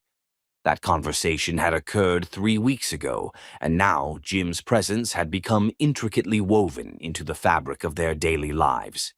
He appeared every evening after work, bringing groceries that he claimed were extras, toys that were supposedly samples, and books that happened to be lying around his apartment. Tonight he sat on the floor of their tiny living room, Faith curled against his side as he read "Goodnight, Moon," his patient voice never betraying irritation at the repetition. Hope was teaching him to braid her doll's hair with intense concentration, while Isaiah sat contentedly in Almetta's lap, humming along to Jim's reading. "I think it's time for bed," Almetta interjected when Faith demanded another reading. "Will you sing to us?" Hope asked Jim hopefully, and Almetta's heart clenched. The children had begun looking to Jim for comfort, security, affection. "I'm not much of a singer," Jim said apologetically, "but maybe your mama will sing while I listen." As Almetta went through the bedtime routine, Jim helped without being asked. He lifted Isaiah into the bathtub with careful gentleness, helped Faith locate her favorite stuffed elephant, sat patiently while Hope read him a story she'd invented about a dragon who learned to share. When the children were finally settled, Almetta sang the lullaby her grandmother had sung to her. Jim stood in the doorway, watching with an expression of such tender longing that it made her breath catch. "You're natural at this," she said quietly when they moved to the kitchen. "I've never experienced this before," Jim admitted, drying dishes in her small sink. "A family dinner, bedtime stories, children who trust me to keep them safe. I didn't know it could feel so sacred." They worked in comfortable silence until they stood facing each other in the narrow space between counter and table. "Almetta," Jim said softly, reaching up to touch her face, "I need to tell you something important." The gentleness in his voice made her heart race dangerously. "What is it?" "I'm falling in love with you," he said simply, honestly. "Not just grateful, not just infatuated. Really, truly, completely in love with you and those 3 beautiful children and this life you've built with nothing but determination and faith." "Jim," she whispered, but he pressed on. "I know it's too soon to say such things, but I need you to know. When I watch you with Hope, Faith, and Isaiah, when I see how they look at you like you hung the moon and stars, when I see you give them everything without a second thought, I fall deeper every time." Almetta felt tears prick her eyes. "I'm scared. This feels too good to be real. Men like you don't fall in love with women like me." "What kind of woman are you, Almetta?" he asked, moving closer. "Poor, uneducated, struggling, carrying baggage that isn't even mine." "You're brave," Jim corrected firmly. You're loving, generous, strong beyond measure. You're a woman who saves lives and sacrifices for others and makes 3 children feel like royalty even when you're eating peanut butter sandwiches for dinner. Those children deserve so much better. Those children have the best mother in the world, he interrupted passionately. And if you'll let me, I'd like to spend the rest of my life helping you give them everything they deserve. Before Almeda could respond, the sound of loud arguing echoed from outside, followed by someone banging on trash cans. Jim moved protectively in front of her as they both rushed to the window. Down on the street, a small group of neighbors had gathered, their faces twisted with anger and disgust. Mrs. Henderson stood in the center, pointing up at Almeta's window with accusatory fury. "Look at her up there with that rich white man," she shouted venomously. "I told you all she was selling herself. Now she's moved up to expensive clients." "Disgusting," another voice called out. "Those poor children, having to watch their mother whore herself out." "Someone should call social services," Mrs. Williams added with malicious satisfaction. Jim's hands clenched into fists, his entire body radiating barely controlled fury. "I'm going down there." "No," Almeda said quickly, grabbing his arm. "That will only make everything infinitely worse. They're looking for a reason to cause trouble." Someone threw a bottle that shattered against the building wall below their window. In the bedroom, one of the children started crying in fear. "They're terrorizing innocent children," Jim said, his voice dangerous. "This is my life, Jim," Almeta said, her voice breaking as she hurried to comfort the frightened children. "This is what I tried to warn you about. Being with me means dealing with this hatred." Hope was sitting up in bed, tears streaming down her face. "Mama, why are they yelling? Why are they angry at us?" "Some people don't understand our family, precious girl," Almeda said, pulling all 3 children close. "But they can't hurt us as long as we love each other." Faith buried her face against Almeda's shoulder. "I'm scared, Mama." "I know, sweetheart. But we're safe up here. No one can hurt us while we're together." Jim stood in the doorway watching the woman he loved comfort 3 terrified children while an angry mob gathered outside their home, and something fundamental shifted inside him. This wasn't just about his feelings anymore. This was about protecting a family that had become his heart and soul. "I have an idea," he said quietly, when the children had finally fallen back asleep. "But you're not going to like it." "What kind of idea?" Almeda asked warily. "Move in with me," he said simply. "All 4 of you.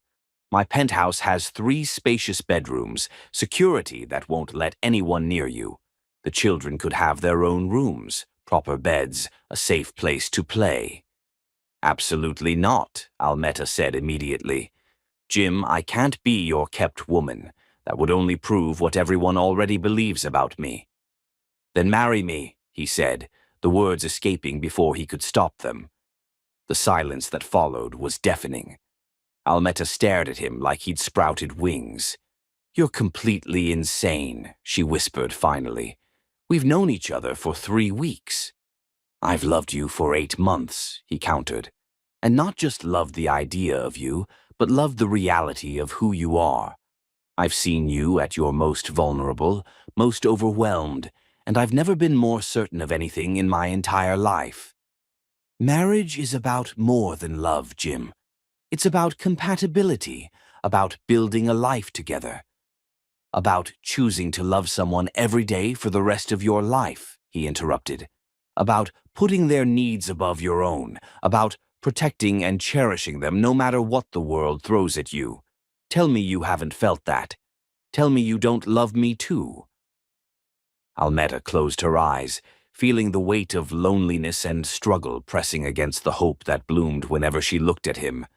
"Of course I love you. How could I not? But Jim, loving you and building a life with you are 2 entirely different things." "Are they?" he asked gently. "Because when I imagine my future, all I see is you and hope and faith and Isaiah. I see birthday parties and Christmas mornings and helping with homework and growing old with you, falling more in love with you every year. The picture he painted was so beautiful that it made her chest ache with longing. What about your business? Your social life? My business runs itself. My social life was empty anyway, Jim said firmly. The only expectations that matter now are the ones I have for our family. Our family, Almetta repeated softly. Our family, he confirmed. You, me, Hope, Faith, Isaiah, and maybe someday a little brother or sister for them to love and protect. The image of a baby with Jim's blue eyes and her smile, surrounded by Hope's careful attention, Faith's infectious joy, and Isaiah's gentle songs, was almost too perfect to bear. This is completely crazy, she said, but there was less conviction in her voice now. The best things usually are, Jim replied, moving closer. Almetta, I'm not asking you to decide tonight. I'm just asking you to think about it. To consider that maybe some love stories are meant to overcome impossible odds. Outside, the crowd was finally dispersing, but the broken glass remained as a reminder of the hatred they'd face. Inside, 3 children slept peacefully, trusting that the adults who loved them would keep them safe. I need time, Almetta said finally. Take all the time you need, Jim assured her. But while you're thinking, remember this. I'm not offering to rescue you. I'm asking if you'll save me one more time, because without you, without this family, I'm just a man with money and no heart to spend it on. As he prepared to leave, Jim kissed her forehead with infinite tenderness. I love you, Almetta L. Smith, he said against her skin. And I love Hope and Faith and Isaiah like they were my own blood. That's not going to change whether you marry me tomorrow or never. That's just who I am now. After he left, Almetta sat in her tiny living room, touching her grandmother's locket and thinking about the man who'd entered their lives like answered prayer. The smart thing would be to protect herself, to remember that fairy tales didn't happen to girls like her. But as she looked at the 3 sleeping children who'd taught her that love could transform anything, she wondered if maybe it was time to stop being smart and start being brave. Chapter 8. The Breaking Point. The knock came at 8:17 a.m. on a Tuesday morning that had begun like any other. Almetta had just finished feeding the children breakfast, oatmeal sweetened with brown sugar packets she'd saved from the restaurant, when 3 sharp, official raps echoed through their tiny apartment like gunshots. Through the peephole, she saw 2 women in crisp business suits, holding clipboards and wearing expressions of professional concern. Her blood turned to ice water. She'd seen those suits before, in the foster homes of her childhood, in the nightmares that still jolted her awake in cold sweats. Child Protective Services. Can I help you? She asked through the door, her voice steadier than her trembling hands. Miss Smith? I'm Patricia Williams from CPS, and this is my colleague, Janet Morrison. We need to speak with you regarding your children. Almetta's heart hammered against her ribs as she slowly opened the door, positioning herself to block their view of the children, who were still at the kitchen table. Hope had gone very quiet, her serious eyes fixed on the strangers with uncanny perception. Faith continued chattering to her stuffed elephant, oblivious to the approaching danger. Isaiah had stopped his morning humming entirely. What's this about? Almetta asked, though she already knew with sickening certainty. Someone had called them, someone who'd seen Jim coming and going, who'd decided that a poor black woman with 3 children and a wealthy white man could only mean one thing. We've received multiple reports over the past several months about your living situation, Patricia said, her voice professionally neutral, but her eyes already cataloging every detail of the small apartment. The complaints have escalated recently, with concerns about the children's welfare, the adequacy of care, and alleged inappropriate behavior in the home. Inappropriate behavior? Almetta's voice rose slightly before she caught herself. Getting angry would only make things infinitely worse. Reports suggest you may be entertaining men for money while the children are present, Janet said, her tone suggesting she'd rather be anywhere else on Earth. We're required to investigate any claims that children might be exposed to prostitution. The word hit Almeta like a physical blow to the stomach. She'd known this day might come, had prepared for it in her darkest moments, but hearing it spoken aloud in front of her children made her feel violently ill. "That's not what's happening here," she said firmly, fighting to keep her voice level. "Jim Rodway is a friend who's been helping us. There's nothing inappropriate about our relationship." "Jim Rodway?" Patricia's eyebrows shot up. "The businessman?" "Ms. Smith, surely you understand how this appears. A man of his wealth and status, spending time with a woman in your circumstances." "My circumstances?" Almeta's temper flared despite her efforts to stay calm. "You mean being poor? Since when is poverty a crime?" "Mama?" Hope's small voice came from behind her, carrying a note of fear that broke Almeta's heart. "What's wrong? Who are these ladies?" Patricia and Janet exchanged a meaningful look. "We need to see the children, Ms. Smith, and we need to inspect the living conditions thoroughly." Almeta had no choice but to step aside. The women entered her tiny apartment, and she watched their faces as they took in the reality of their life. The second-hand furniture, the makeshift sleeping arrangements, the clothes hanging in the bathroom. Everything she'd worked so hard to make warm and loving suddenly looked shabby and inadequate through their professional eyes. "Hello there," Patricia said to Hope, with the fake brightness adults used when they were about to destroy a child's world. "I'm Patricia. Can you tell me your name?" Hope looked at Almeta for permission before speaking. "Hope? And that's Faith and Isaiah. They're my brother and sister." "And who takes care of you, Hope?" "Mama does," Hope said with simple certainty that made Almeta's heart swell and break simultaneously. "She loves us bigger than the whole world." Janet was taking notes, examining the kitchen, checking the locks on the windows with methodical precision.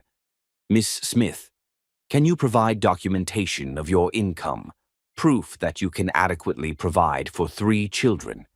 "I work 3 jobs," Almeta said, moving protectively closer to the children. "I provide everything they need." "The apartment seems overcrowded. Do the children have adequate sleeping arrangements?" Almeta gestured to the bedroom where she'd carefully arranged sleeping spaces.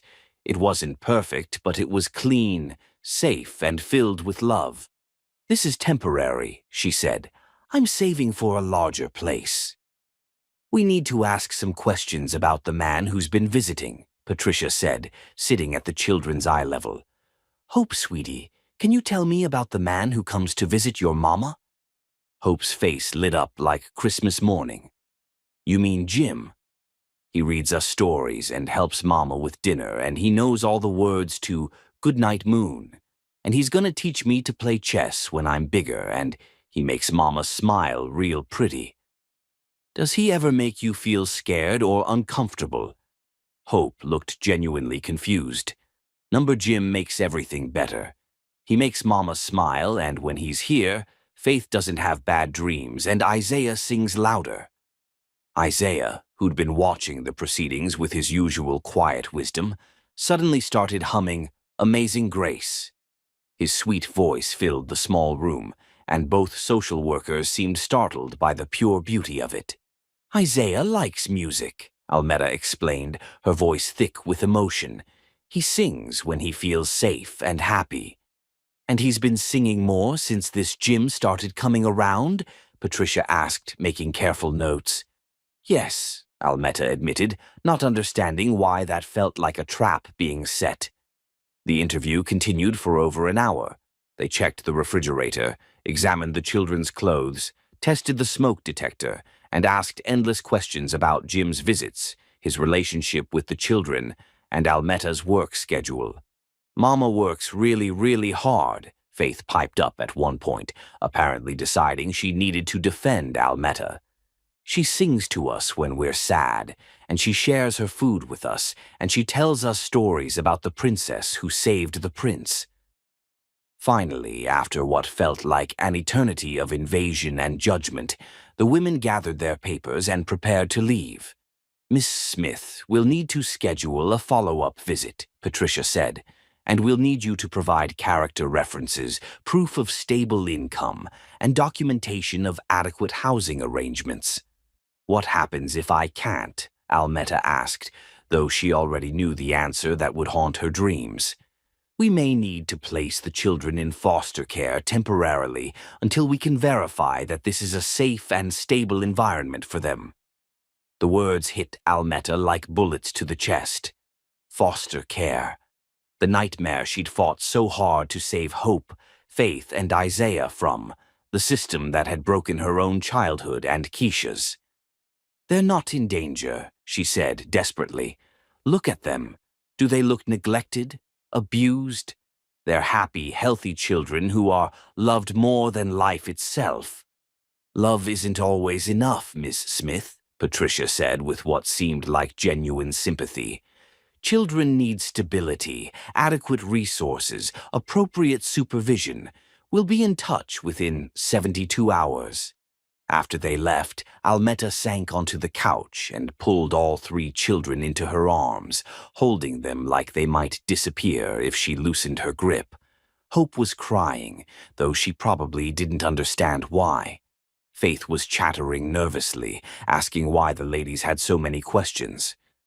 Isaiah had stopped humming entirely. "Are they going to take us away, Mama?" Hope asked, with the devastating perception of a child who'd sensed something terrible in the adult conversation. "No, baby girl," Almetta said fiercely, though her voice shook with terror. "I'll never let anyone take you away from me. Never, never, never." But even as she said the words, she knew how powerless she really was. 3 jobs that barely paid the bills, an apartment that was too small, a neighborhood that saw her as a disgrace. What did she have to fight CPS with? Her phone rang and Jim's name flashed on the screen. For a moment, she considered not answering. How could she tell him that his presence in their lives had triggered this nightmare? Almetta. His voice was warm, happy, completely unaware of the devastation that had just crashed into their world. "I was thinking about taking everyone to the zoo this weekend. Hope mentioned she's never seen a real elephant, and I thought—" "Jim," she interrupted, her voice breaking. "We need to talk. Something terrible has happened." The change in his tone was immediate. "What's wrong? Are the children okay? Are you hurt?" "Child services came this morning," she said, and heard his sharp intake of breath. "Someone reported us. They think I'm prostituting myself because of you visiting."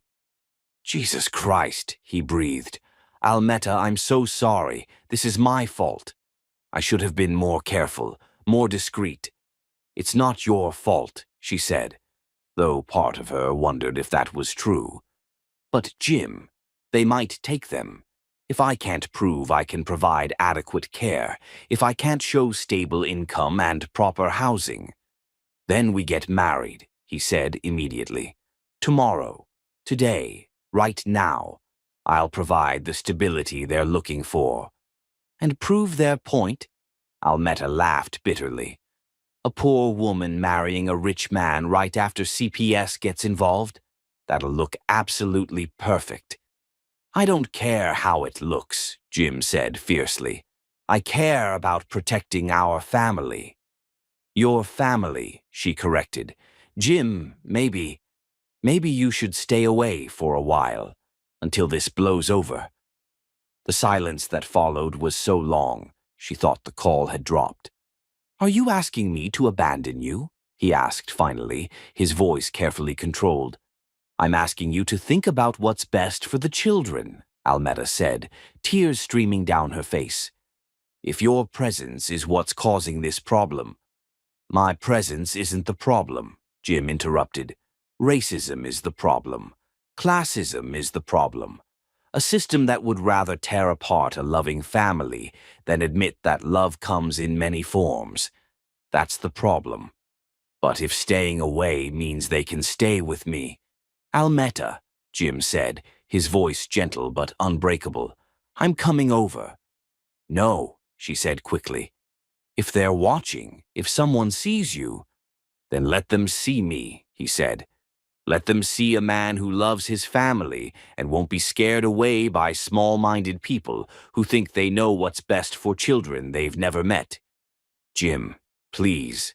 I'll be there in 20 minutes, he said. And Almetta? We're going to fight this, together. I won't let them take our children. Our children. Even in the midst of this nightmare, those words made her heart soar and break at the same time. After he hung up, Almetta held Hope, Faith, and Isaiah close, breathing in their sweet scent, memorizing the weight of their small bodies against hers. In 72 hours, CPS would return with their decision. In 72 hours, she might lose the 3 people who'd given her life meaning. But until then, she would love them with everything she had. And maybe, if she was very lucky, love would be enough, after all. Chapter 9. Truth and Redemption. Jim arrived at Almetta's apartment to find her packing a small suitcase with trembling hands. Her face streaked with tears she'd tried desperately to hide from the children. Hope, Faith, and Isaiah sat on the bed, watching with the wide-eyed confusion of children who sensed their world was crumbling but didn't understand why. "What are you doing?" he asked gently, though his heart was already breaking at the obvious answer. "Getting ready," Almetta said without looking up, folding the children's few clothes with mechanical precision. "If they come back and decide to take them, I want their things prepared. I want them to have something familiar, something that smells like home." "Almetta, stop!" Jim sat beside her on the bed, stilling her frantic hands with infinite gentleness. "They're not taking these children anywhere." "You don't know that," she whispered. "You didn't see how they looked at this place, at me. Like I was already guilty of something unforgivable." "Mama, are we going somewhere?" Faith asked, her usual bright chatter subdued by the heavy tension. "Maybe, baby girl," Almetta said, her voice breaking. "But wherever you go, remember that Mama loves you more than all the stars in the sky, okay?" "I don't want to go anywhere without you," Hope said fiercely, throwing her small arms around Almetta's neck. "You're our Mama. You belong with us forever and ever." Isaiah started humming Amazing Grace again, but this time it sounded like a prayer for comfort rather than joy. Jim watched the scene with a rage so pure it nearly consumed him. Somewhere in this city, small-minded people had made phone calls that might destroy the most beautiful family he'd ever witnessed.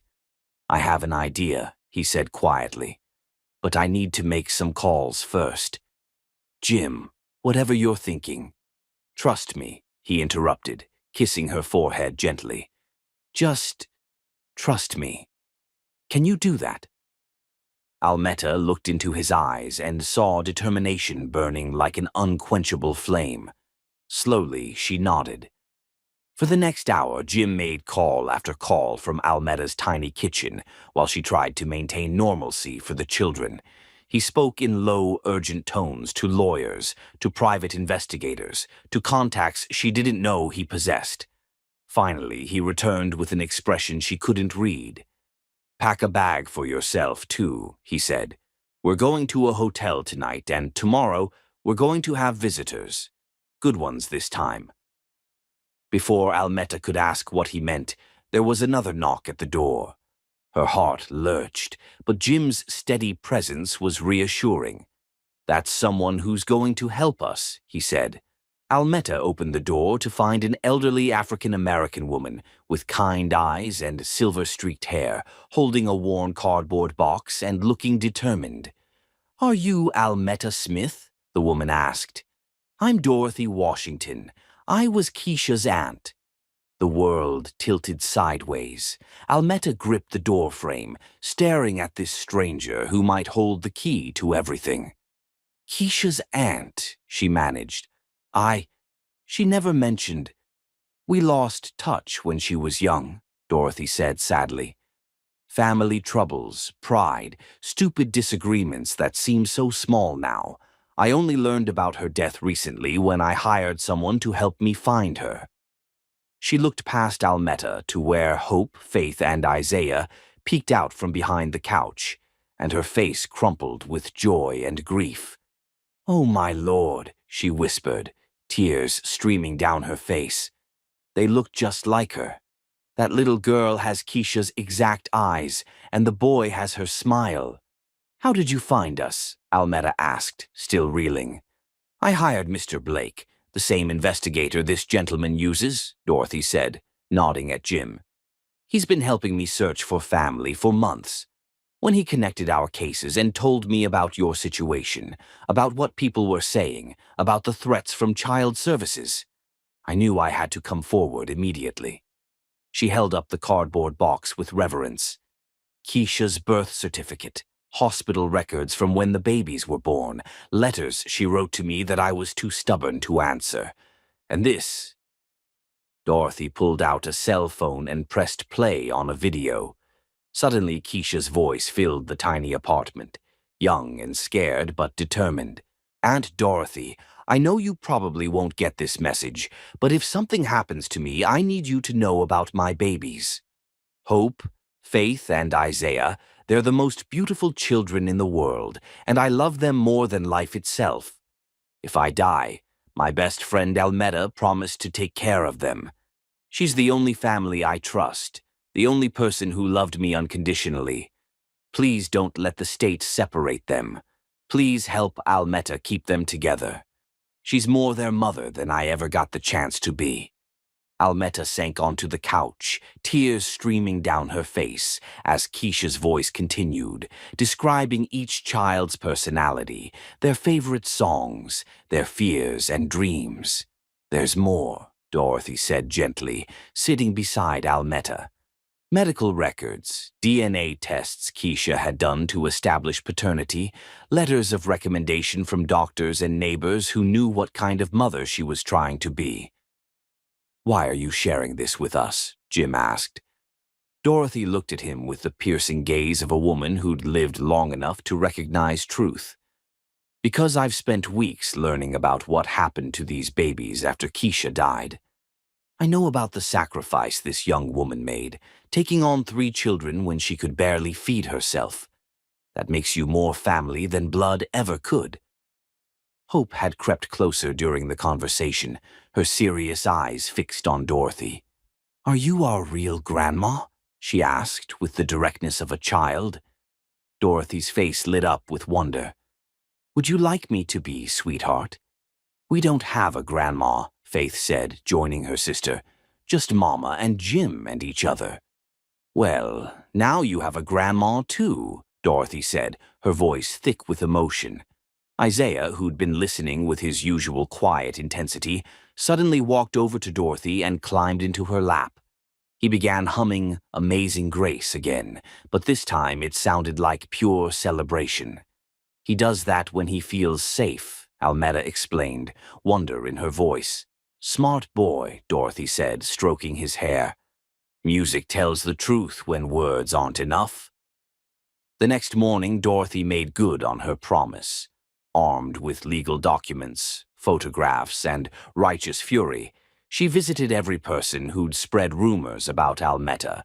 She went to Mrs. Henderson's house, to the church where gossip had flourished, to the corner market where the clerk had been so cruel.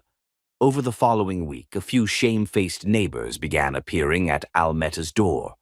Mrs. Patterson from church brought a casserole and a quiet apology. The store clerk offered a small gift card and mumbled words about being too quick to judge.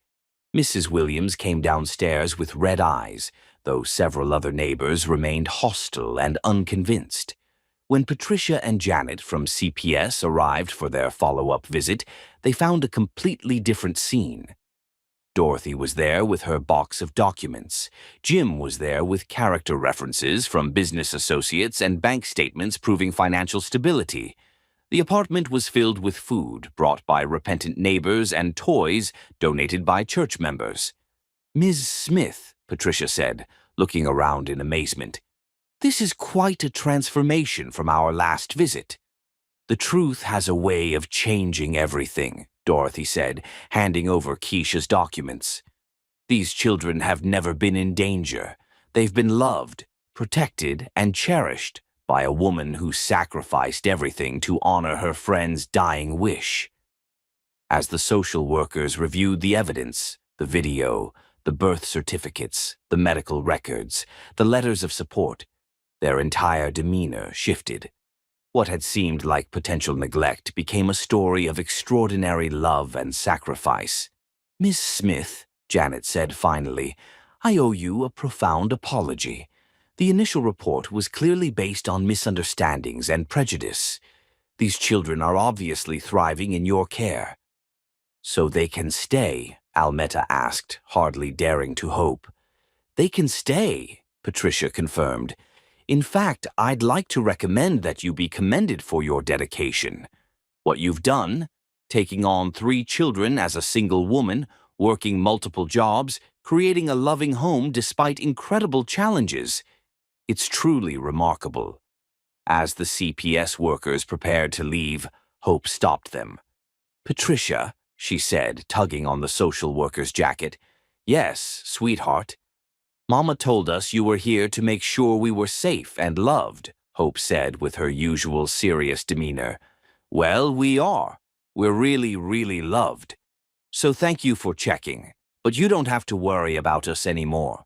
We're exactly where we belong." After everyone left, the small apartment felt different, not just because of the gifts and food, but because the weight of judgment and fear had finally lifted.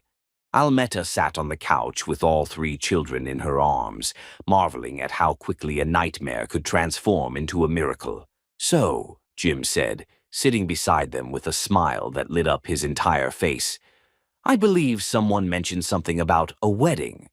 Is that a proposal, Mr. Rodway?" Almetta asked, her heart soaring with joy and hope. "That's a promise, Miss Smith," he replied, pulling her close.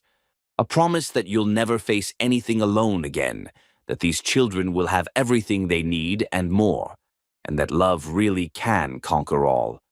Hope looked up at them with those wise, serious eyes. "Does this mean Jim gets to be our daddy for real?" "If that's what you want, sweetheart," Jim said gently. "I want," Faith announced immediately. "And Isaiah wants too, don't you, Isaiah?" Isaiah's response was to start humming the wedding march, though Almetta was fairly certain he'd never heard it before. Some things, she thought, the heart just knew. As the afternoon sun streamed through their windows, Almetta reflected on the journey that had brought them here. From a stormy night and a car wreck to a love that had weathered every storm society could throw at them. The truth had set them free. Now all that remained was to build the beautiful life they dreamed of together. Chapter 10. Love's Greatest Triumph. 6 months later, on a perfect spring morning when the world seemed painted in pure hope and golden sunlight, Almetta L. Smith stood before the mirror in the bridal suite of Sacred Heart Church, hardly recognizing the radiant woman staring back at her.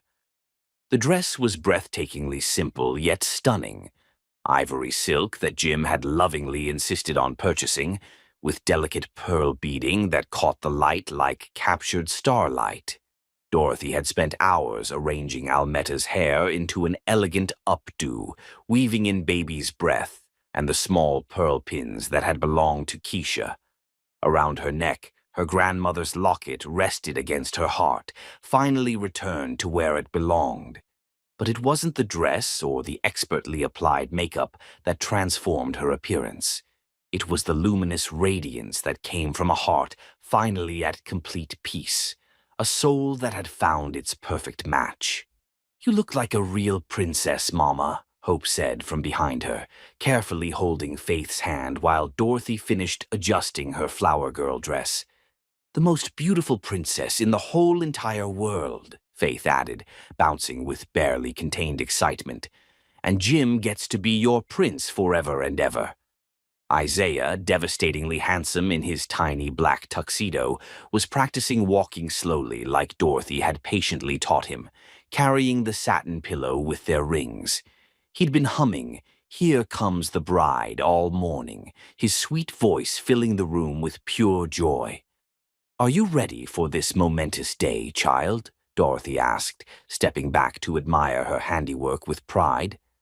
In the months since she'd entered their lives, Keisha's aunt had become the grandmother the children had never known, and the mother figure Almetta had lost too young. "I've been ready for this my entire life," Almetta said softly, her voice thick with emotion.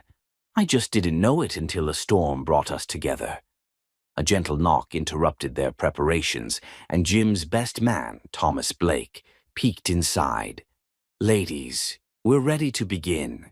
Jim's pacing a hole in the sanctuary floor, and I genuinely think he might faint if we make him wait much longer. Almetta laughed, her heart swelling with overwhelming love for the man who'd proven that fairy tales could come true for girls like her. "Tell him I'll be right there." The music began. The wedding march played on the church's old organ with heartfelt reverence, and Almetta felt her heart begin to race with anticipation. Through the slightly open door, she could see the sanctuary filled with people she'd never imagined would be there. Neighbors who'd once whispered cruel things now sat in the pews with genuine smiles. Mrs. Patterson and the other church ladies had spent days decorating with fresh flowers and flickering candles. But most importantly, Jim was there, standing at the altar in his perfectly tailored black tuxedo, looking more handsome than any man had a right to be, his storm blue eyes searching desperately for her. When their gazes met, he smiled, that brilliant, heart-stopping smile that had become her favorite sight in the entire world. "Ready, my precious angels?" Dorothy asked, gathering the children with loving care. Hope walked first, scattering rose petals with serious concentration. Faith skipped beside her, giggling and waving at everyone she recognized.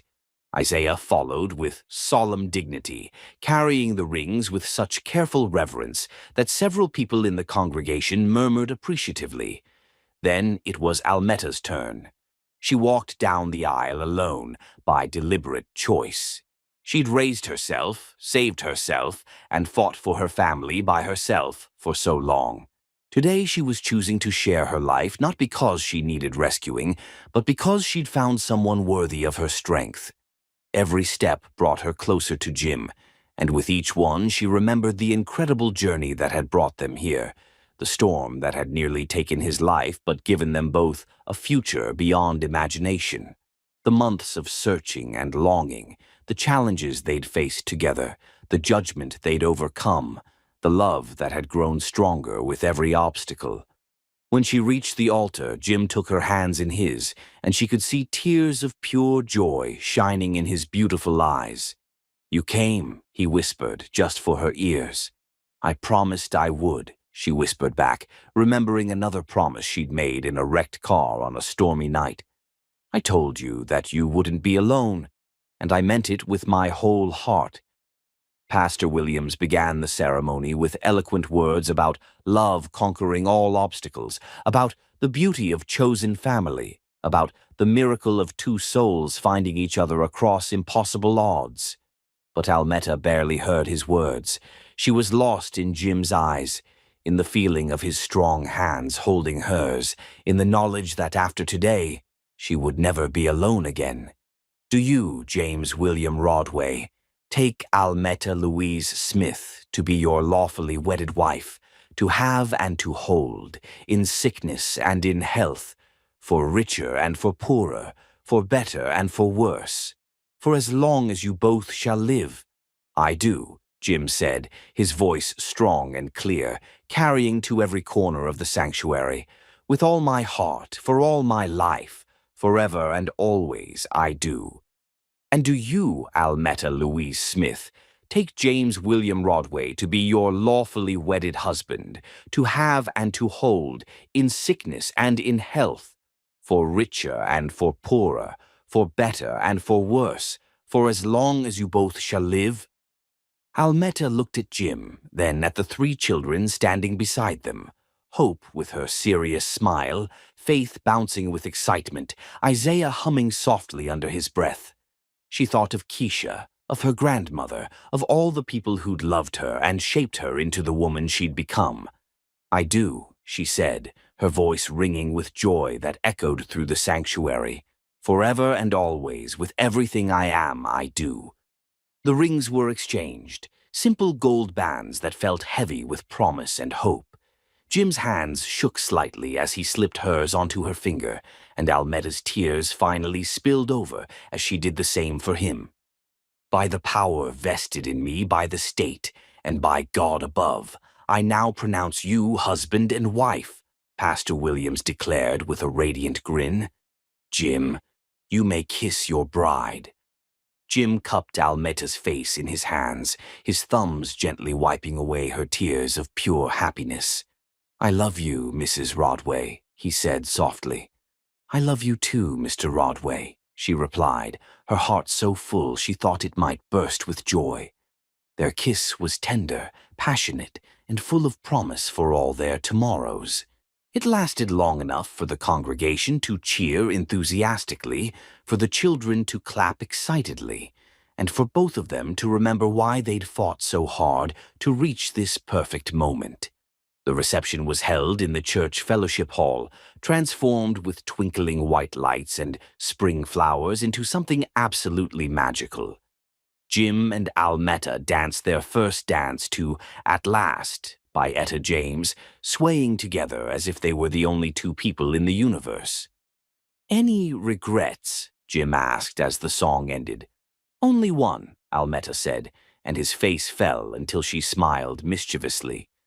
"I regret that we wasted 8 months apart when we could have been building this beautiful life together." "We weren't ready then," Jim said wisely. "You needed to become the incredible mother you are, and I needed to learn what really mattered in life. Everything happened exactly when it was supposed to." Later, as the celebration wound down and the children fell asleep in chairs decorated with ribbon and flowers, Jim and Almetta stood together watching their wedding guests. Some former enemies turned friends, strangers turned family, and a community slowly learning to choose love over judgment, though they knew some neighbors would never change their hearts. "What happens now?" Almetta asked, leaning against her husband's strong chest. "Now we go home," Jim said, kissing the top of her head tenderly. "To our real home, where Hope can have her own room with towering bookshelves, where Faith can dance without bothering neighbors, where Isaiah can have a piano to play his music on." "And where we can start our new life together," Almetta added, thinking of the beautiful penthouse that would soon be filled with children's laughter and love. 2 months later, Jim stood in the courthouse holding a folder of legal documents, watching Almetta sign the papers that would make their family official in the eyes of the law. Hope, Faith, and Isaiah sat beside them, dressed in their finest clothes, waiting for the moment that would change their names and their lives forever. "Hope Rodway," the judge announced as the first adoption was finalized. "Faith Rodway, Isaiah Rodway, congratulations, you now have a legal father who will love and protect you for the rest of your lives." "Daddy," Faith shouted joyfully, throwing herself into Jim's arms. "We're really your babies now." "You were always my babies," Jim said, his voice thick with emotion as he hugged all 3 children close. "Now we just have the papers to prove it to the world." Hope, ever the serious one, looked up at him with those wise, dark eyes.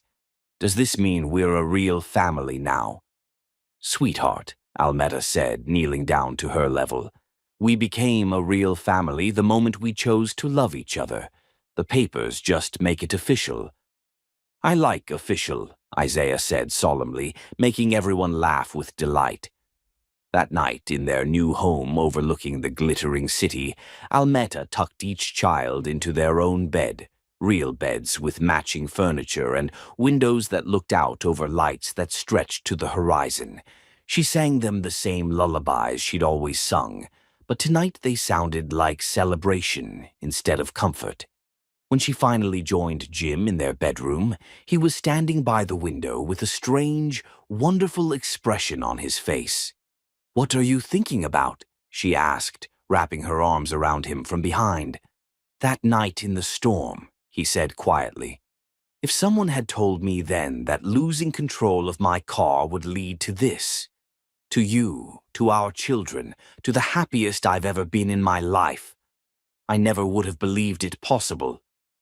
"Maybe that's how miracles work," Almetta said, turning in his arms. "They disguise themselves as disasters until we're brave enough to see the blessing hiding inside." Jim kissed her then, soft and deep and full of the passion that had been building between them for months. When they finally broke apart, both breathless, he rested his forehead against hers. "I have something wonderful to tell you," Almetta said, her voice trembling with excitement and nervous anticipation. "What is it, my love?" She took his hand and placed it on her still flat stomach, watching his face as understanding dawned like sunrise. "We're going to have a baby, Jim. Our baby." The joy that transformed his expression was like watching the sun rise over paradise. He lifted her off her feet, spinning her around their bedroom while she laughed with pure happiness. "A baby," he repeated wonderingly. "Our son or daughter." "Are you happy?" she asked, though his face already gave her the answer. "Happy doesn't begin to cover it," Jim said, setting her down gently and placing both hands protectively on her stomach. "A little brother or sister for Hope, Faith, and Isaiah. A baby who'll grow up knowing nothing but love and security and family." "A baby who'll have the most amazing father in the world," Almetta added, tears of joy streaming down her face. Later, as they lay in each other's arms, Jim traced gentle patterns on Almetta's skin and marveled at the incredible journey that had brought them here. From a car crash in a storm to a penthouse filled with love. From strangers to soulmates.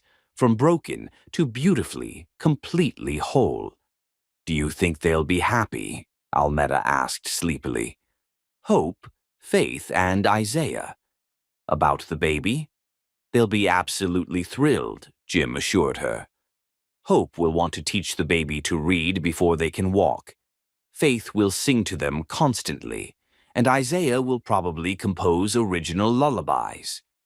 "What do you think we should name them?" Almetta asked. "If it's a boy," Jim said thoughtfully, "maybe James. After my father, so he'll have a chance to be the grandfather he never got to be." "James William Rodway, Jr., Almetta said, testing the name. "I love it. It sounds strong and important." "And if it's a girl?" "Grace," Almetta said without hesitation. "Grace Louise. Because that's what brought us together. Grace. Amazing grace that saved us both and gave us this beautiful life." Jim pulled her closer, his hand resting protectively over their growing child. Grace Louise Rodway, absolutely perfect. As Almetta drifted off to sleep in her husband's loving arms, she thought about the little girl who'd once walked through storms with nothing but faith to guide her way. That girl had become a woman who'd saved a stranger's life, sacrificed everything for children who weren't her own, and found love beyond her wildest dreams. Tomorrow she would wake up as Mrs. Almetta Rodway in a penthouse overlooking the city, with 3 beautiful children and another precious life growing inside her. She would wake up to a life where love had truly conquered all, where the impossible had become inevitable, where a poor girl's dreams had become a rich woman's blessed reality. But tonight she was simply a woman deeply in love, holding tight to the miracle that had begun with a storm 9 months ago and would last a lifetime. Outside their windows, the city slept peacefully. Inside their home, 5 hearts beat in perfect harmony, proof that some love stories are worth waiting for, worth fighting for, worth believing in against all odds. The storm had passed, the rainbow had come, and their greatest adventure was just beginning.